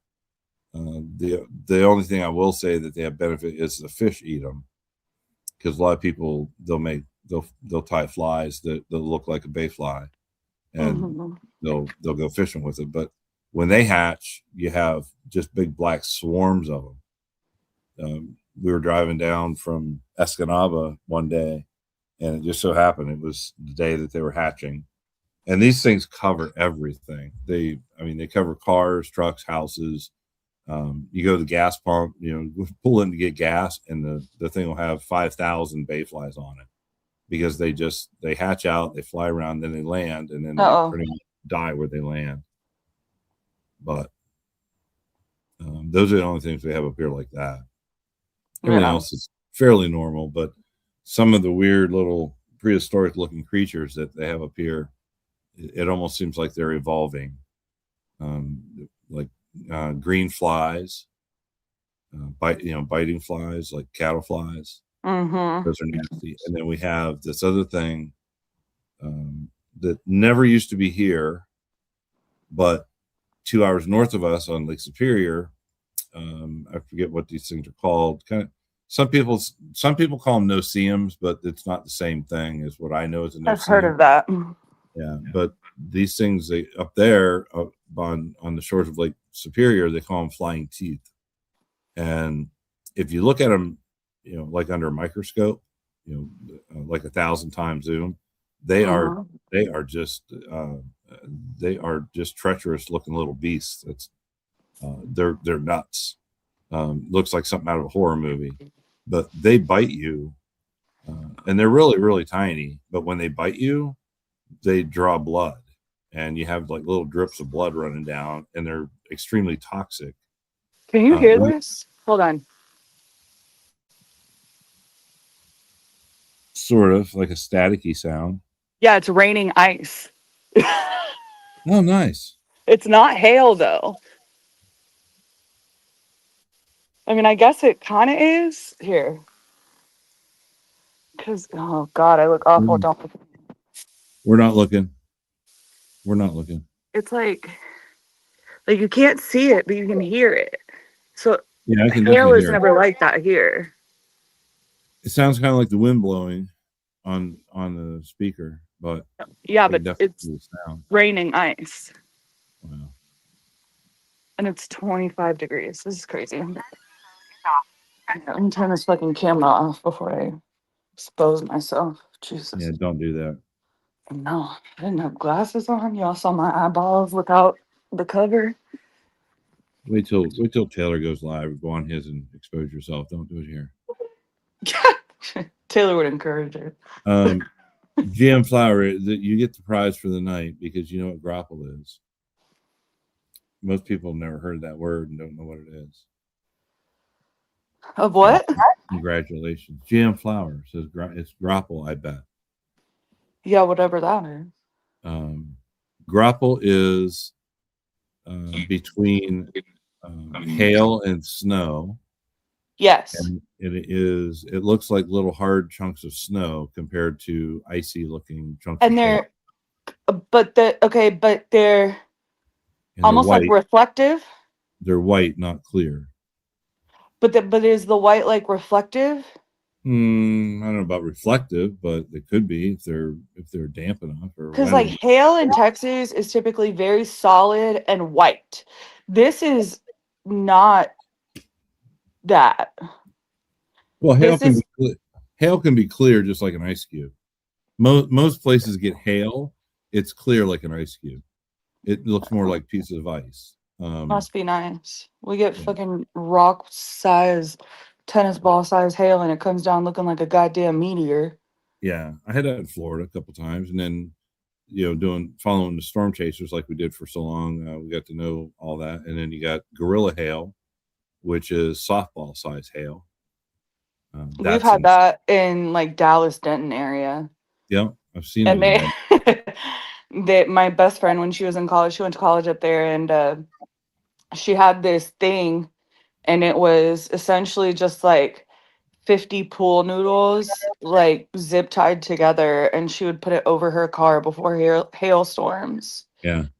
to Yeah. protect her car. They make blow up things for cars that you can. Well, but the blow up things with softball size hail doesn't make a goddamn difference because it'll bust right through it.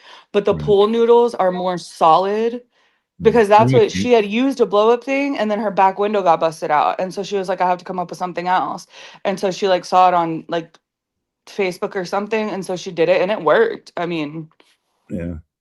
Well, we had one hailstorm when I lived in Florida, and it was probably tennis ball size hail. yeah. But it was really extraterrestrial looking stuff, because typically hail is a little bit more smooth than rough. And Oh no, not here. and this stuff was, I mean, sharp edges and points, and just Yeah, it comes down looking like meth. Yeah, it was insane. And it came down, and we had $14,000 in damage to our house and our cars. It broke out every window in our car, and went through an aluminum cap that I had on my truck. It pierced holes in that.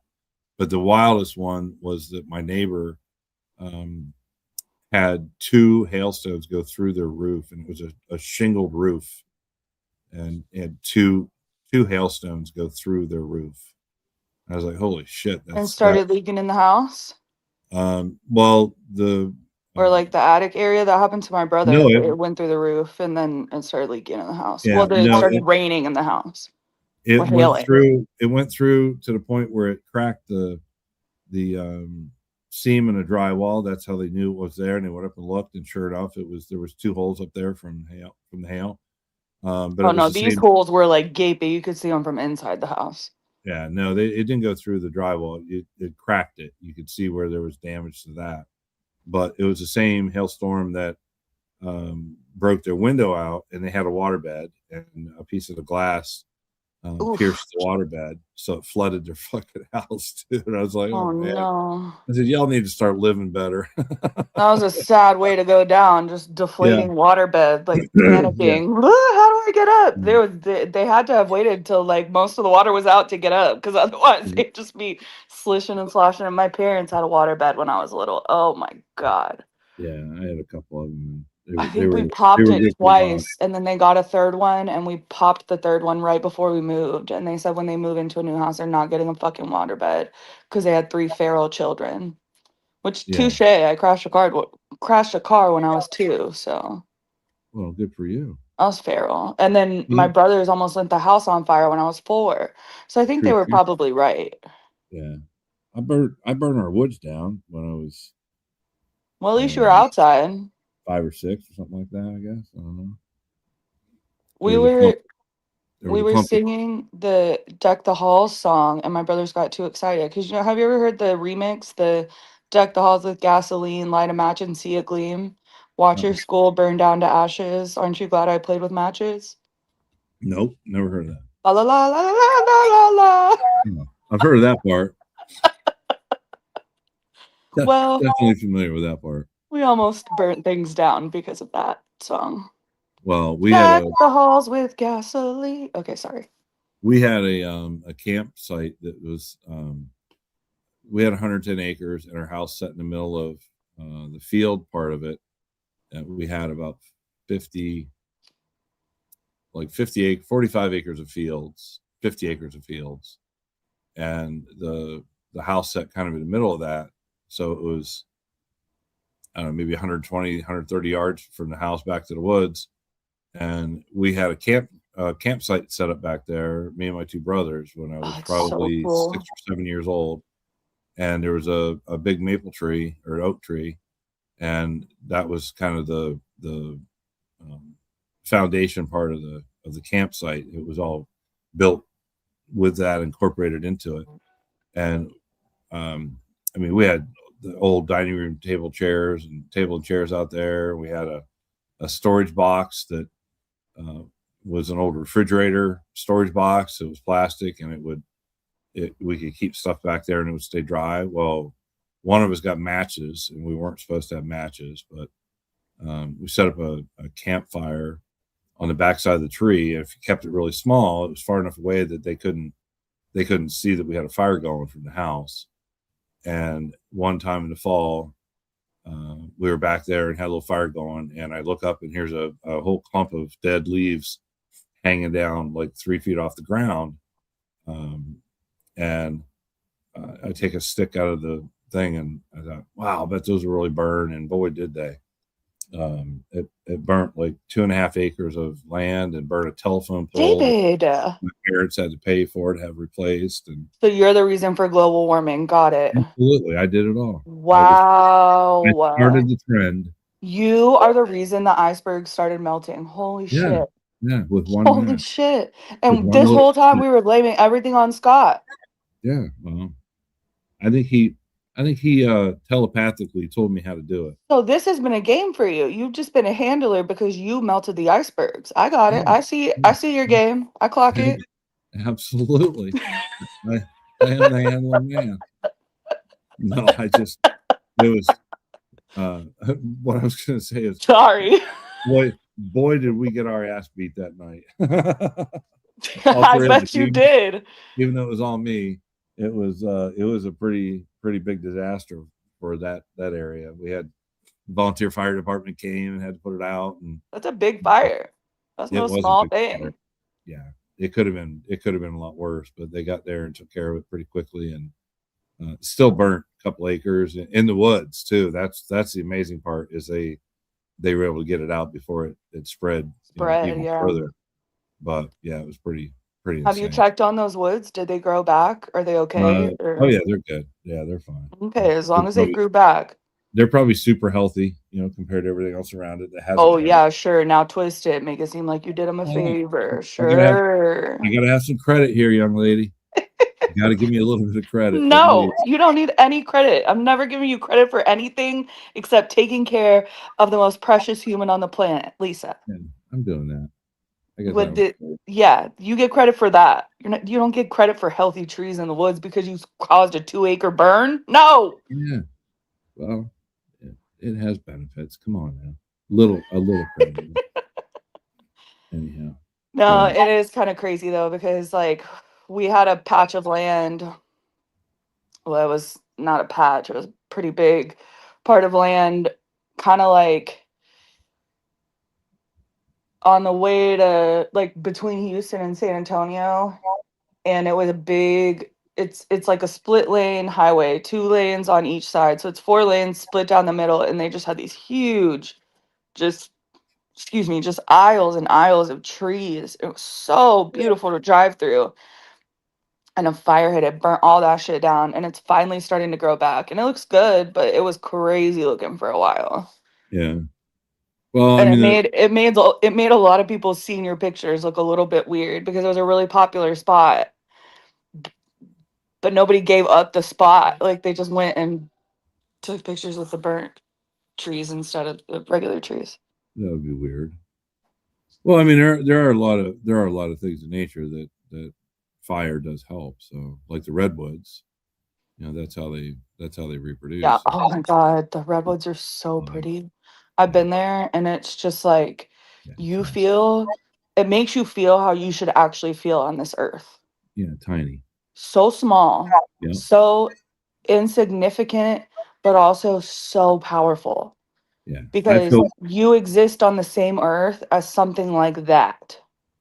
Yeah, I can tell you, I feel bad for people that have not been able to go out and see and experience the redwoods. I mean, there are a lot of really nice parks, and going to Yellowstone and seeing all the stuff there, and the oceans and shorelines, and different areas, and the Badlands are all kind of cool. But out of everything I've ever seen, the redwoods are just so majestic. It's majestic. It's magical. Yeah, you go there and you almost feel like extraterrestrial, like you're a part of something and you're in a place where you don't actually belong. Like this, I shouldn't be able to see this based on the rest of everything I've seen on this planet. Yeah, it's like going to the movie theater. because it's something that's created in a way that you just can't really fathom, what it is. And the best example I can give you that got me the first impact I got from seeing the redwoods was driving down the road. And as a matter of fact, I think it was on the Avenue of the Giants.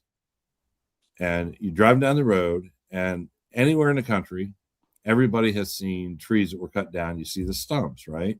Mm-hmm. And you see a big stump, and you think, well, that's a big tree. And, it's 3 feet around or 4 feet around or whatever. And Yeah. sometimes people, put rocks on them or, maybe cut them off and bring them home, mount some, planters in their yard and stuff like that. But there, you're driving down the road and you see these stumps that are like 10 or 15, that are cut Right. off 10 or 15 feet above the ground. And you could literally build ramps up onto them and drive up on top of it and park a pretty big vehicle on top of these things. Yeah, I have a picture of me and my brothers. My brothers are twins and they're older, and obviously my parents always wanted pictures of the three of us, and so we were, and they were early teens. I was maybe like 12, and they had us all go like spread our arms as far as we could and hold hands, and we weren't even like halfway around the tree, and we were all at least 5.5 feet tall by then. Yeah. Yeah, absolutely. I mean, the bark, Like, it was the bark is crazy. like 6 inches to a foot thick on some of these At trees. least, yeah. Yeah. And it's just insane. it's the only other thing that I can tell you that I've experienced that was similar to that was when we got married. We went out. That's when we went out and saw this stuff. Lisa and I did, and on the way back, on the way back, we're coming across on 80 and driving across the salt flats. We saw a sign that said rest area 1 mile, and it literally looked like it was 20 feet in front of us. Yeah.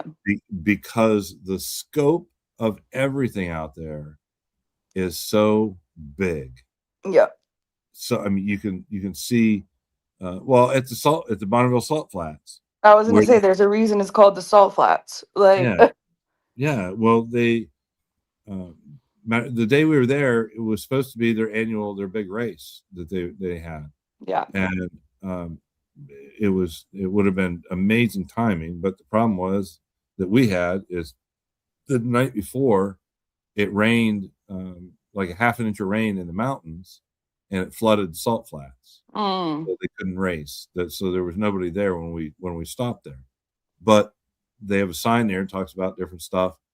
And at the beginning of the track for the races, which is pretty close to the road, you look across or down the track, and there's a mountain down there at the end of it. And you're thinking, well, that's pretty cool. I don't know how far that is for them to have to, wind these things that are going 600 miles an hour and, all this crap, right? And then I read that mountain that looks like it's, it's right out in front of you there. It's 29 miles away. I was like, what? So fucking crazy. Like, you got to be kidding me. It's like deception in real life. Yeah. It's like real life Twilight Zone stuff. Yeah. It was just nuts. That's weird I even talk about that, because I just looked tonight.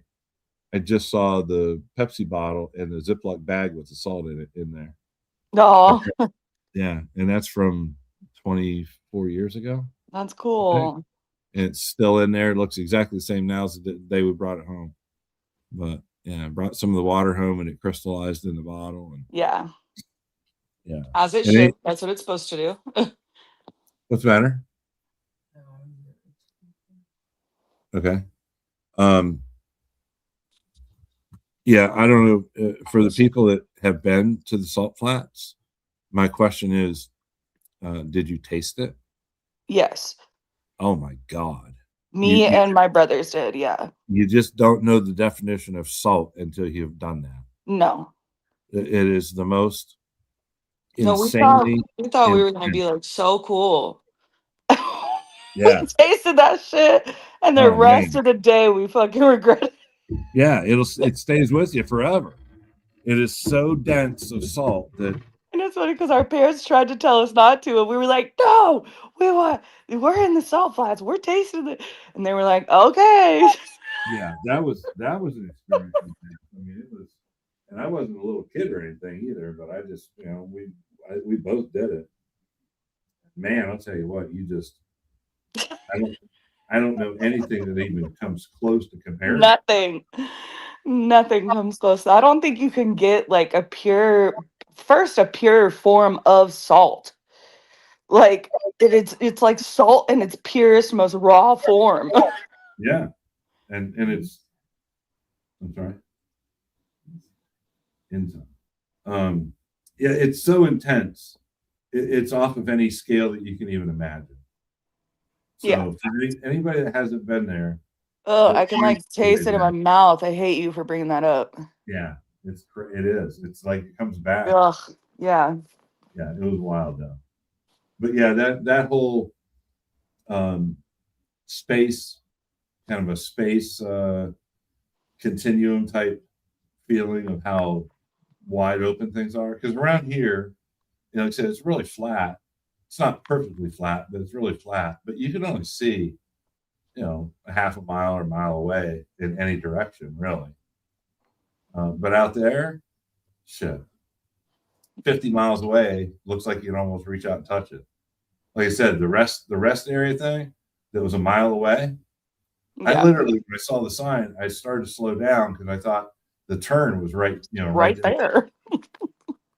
And it was a whole mile away. I was like, oh my God. It's funny because we did road trips, and that's how I've seen all this stuff. I've been to 46 states, not Hawaii, not Alaska, and not Maine, and not Vermont, but I've been to like New Hampshire, Delaware, all of those, and New England, and then everywhere else. And so we've seen a lot of things, and we always, always, always did road trips. And so we'd be in the car for 40 hours, 20 hours, 30 hours, whatever. And it's funny listening to you because I feel like I'm getting like, I didn't worry about what a mile looked like.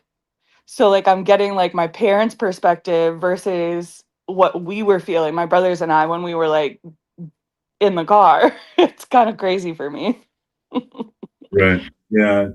It was we left here and went out to kind of took the northern route and ended up going through Washington and Oregon, and then went down to San Francisco and then came back through the middle of the country on 80.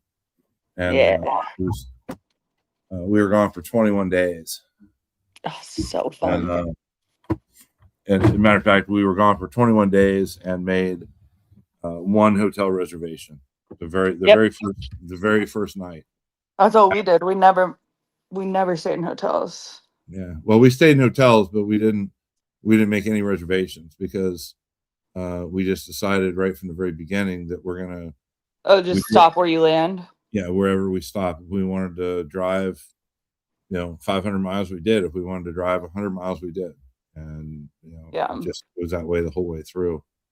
But it was amazing to experience the West. It was the West it's really beautiful to drive.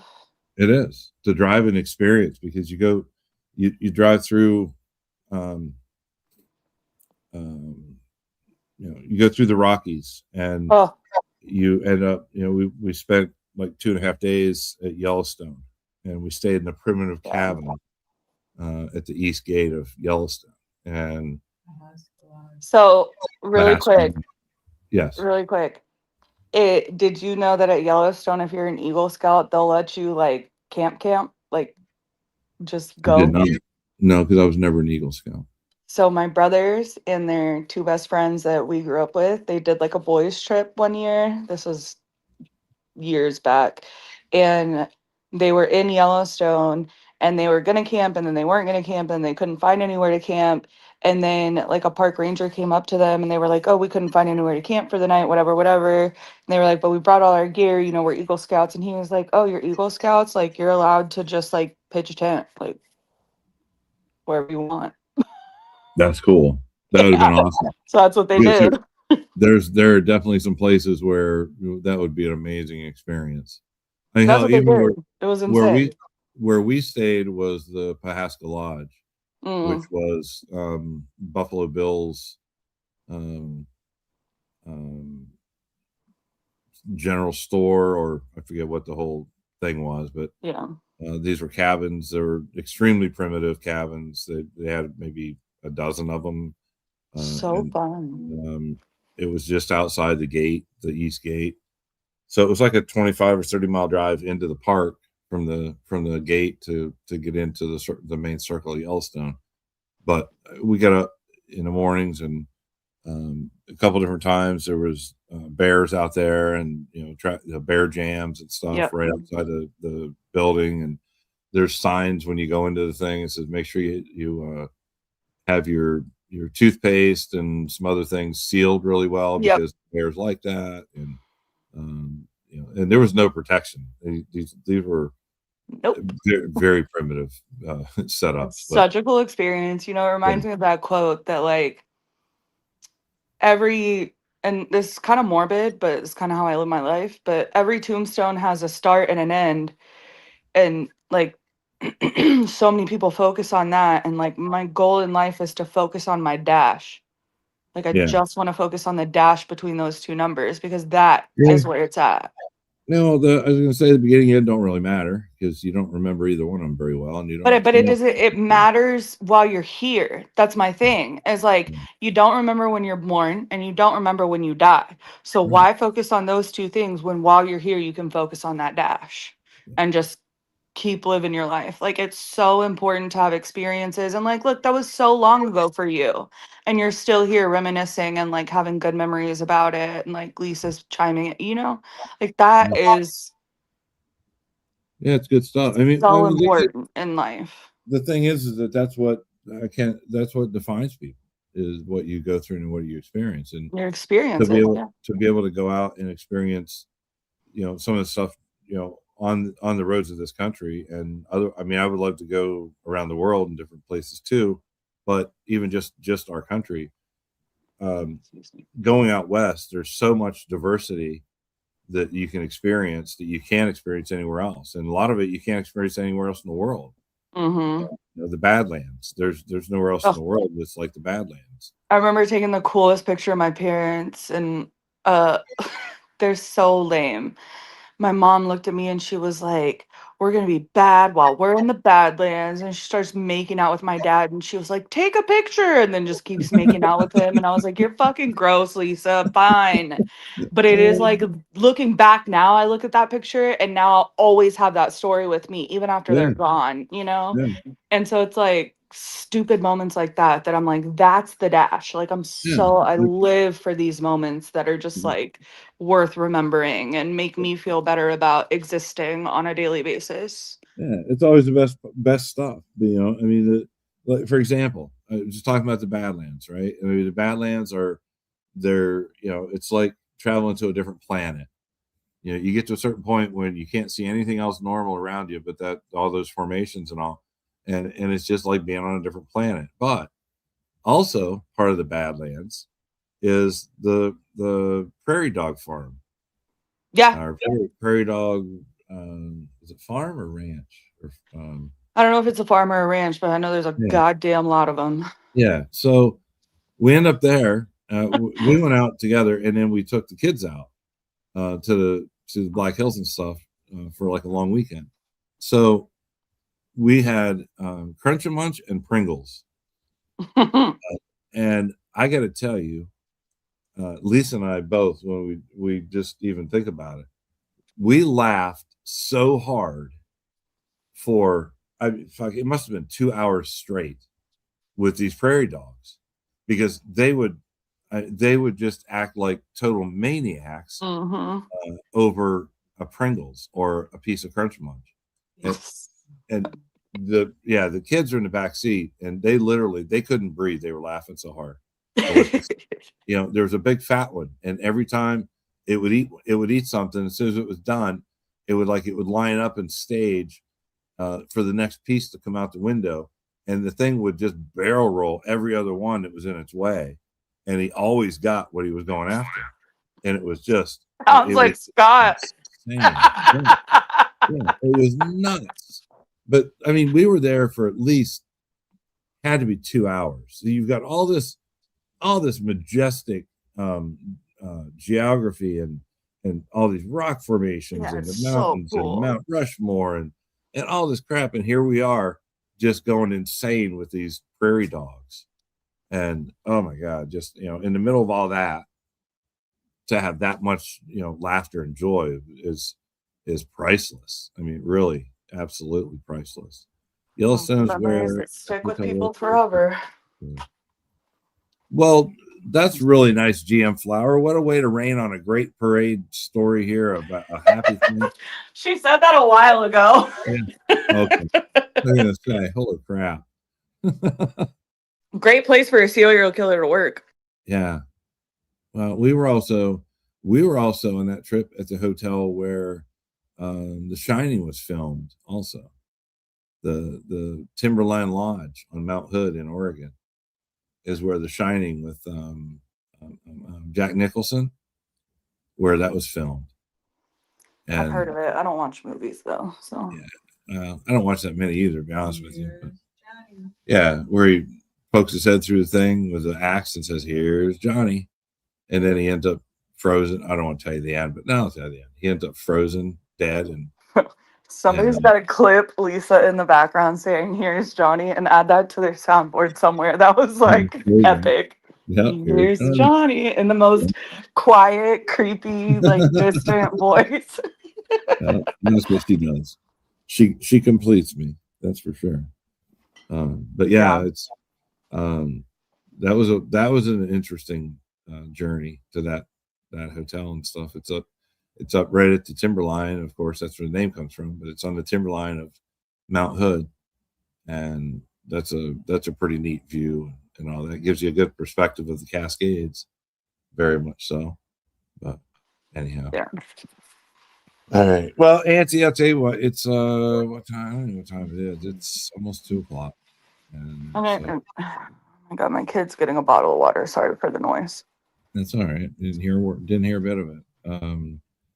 To everyone that's still hanging out here, I hope you're not all asleep or anything. But hope everybody that's in the path of this storm fares well, and you don't have to deal with power outages and all the crazy stuff that may come with it. And hope you're all safe and sound.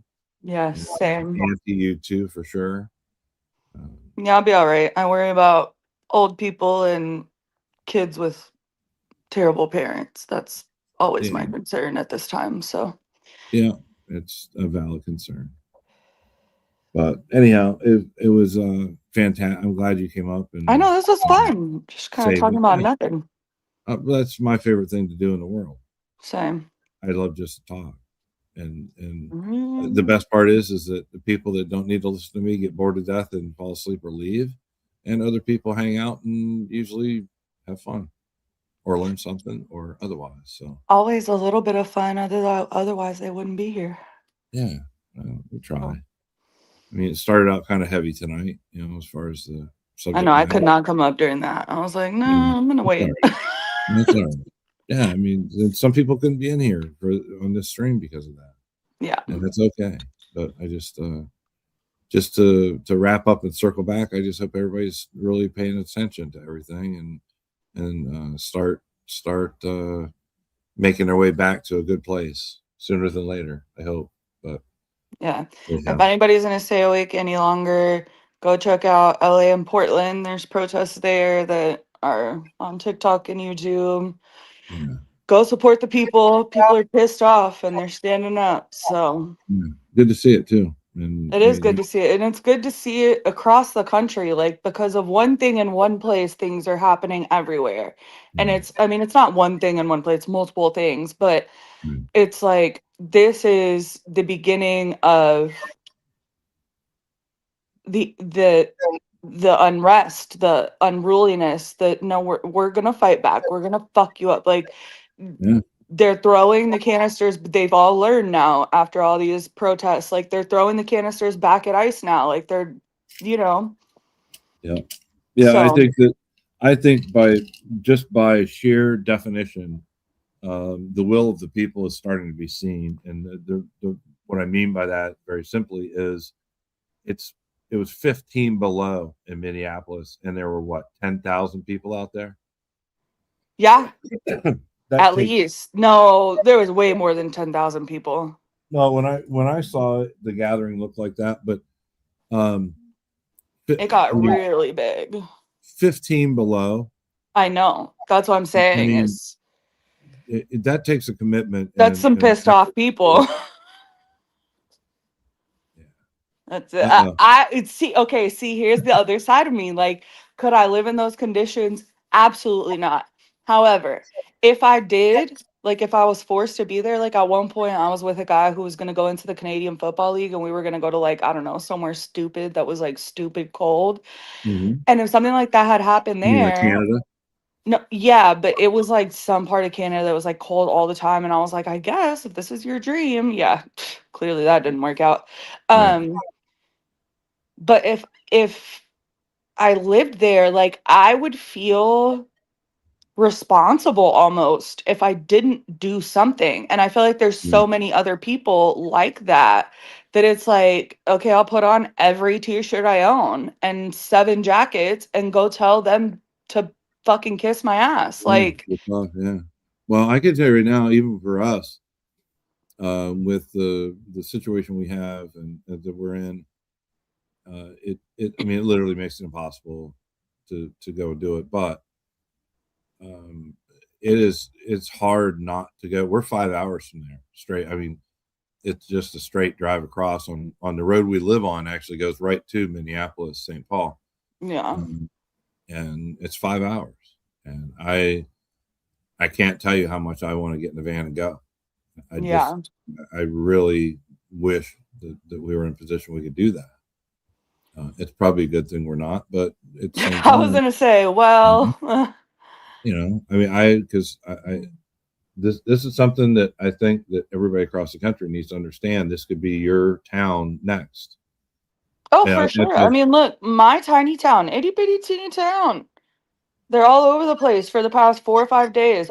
Every single high school, and I forgot. I told y'all in a chat the other day there was 2 high schools. We also have accredited high schools. They're all accredited. But we have next level high schools, whatever the fuck they're called. And then we also have the alternative high school, which is like for the more like bad kids. Mhm. And every single one of them did walkouts this week. Every single one. People are tired. That's awesome. And like I live in a town where there's less than 100,000 people, Wow. which is small for Texas. What do you want to say, Lisa? Lisa wants to say something.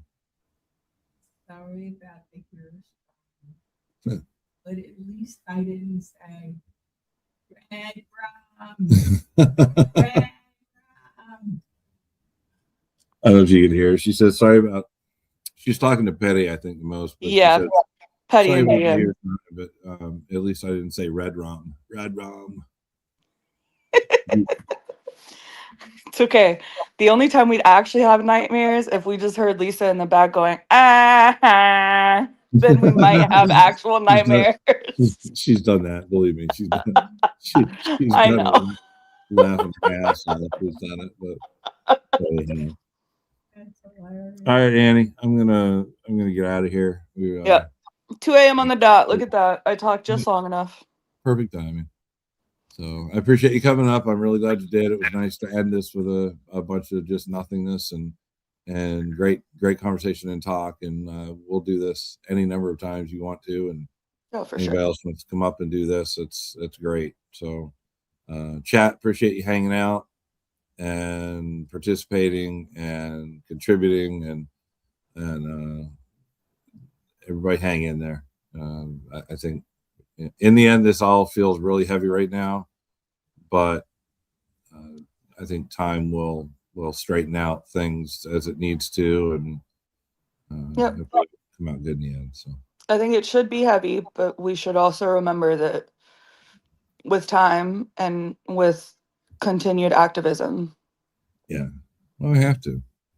So I mean, that's what makes everything tick. So All right, kids, it's time to call it a night. Thanks a bunch. Appreciate it. See you in the next one. And I'll try to give a little bit more notice next time. This one was just one of those things where it was like, yeah, I gotta say a couple things here. So All right, I'm gonna sing us out. You end whenever you're ready.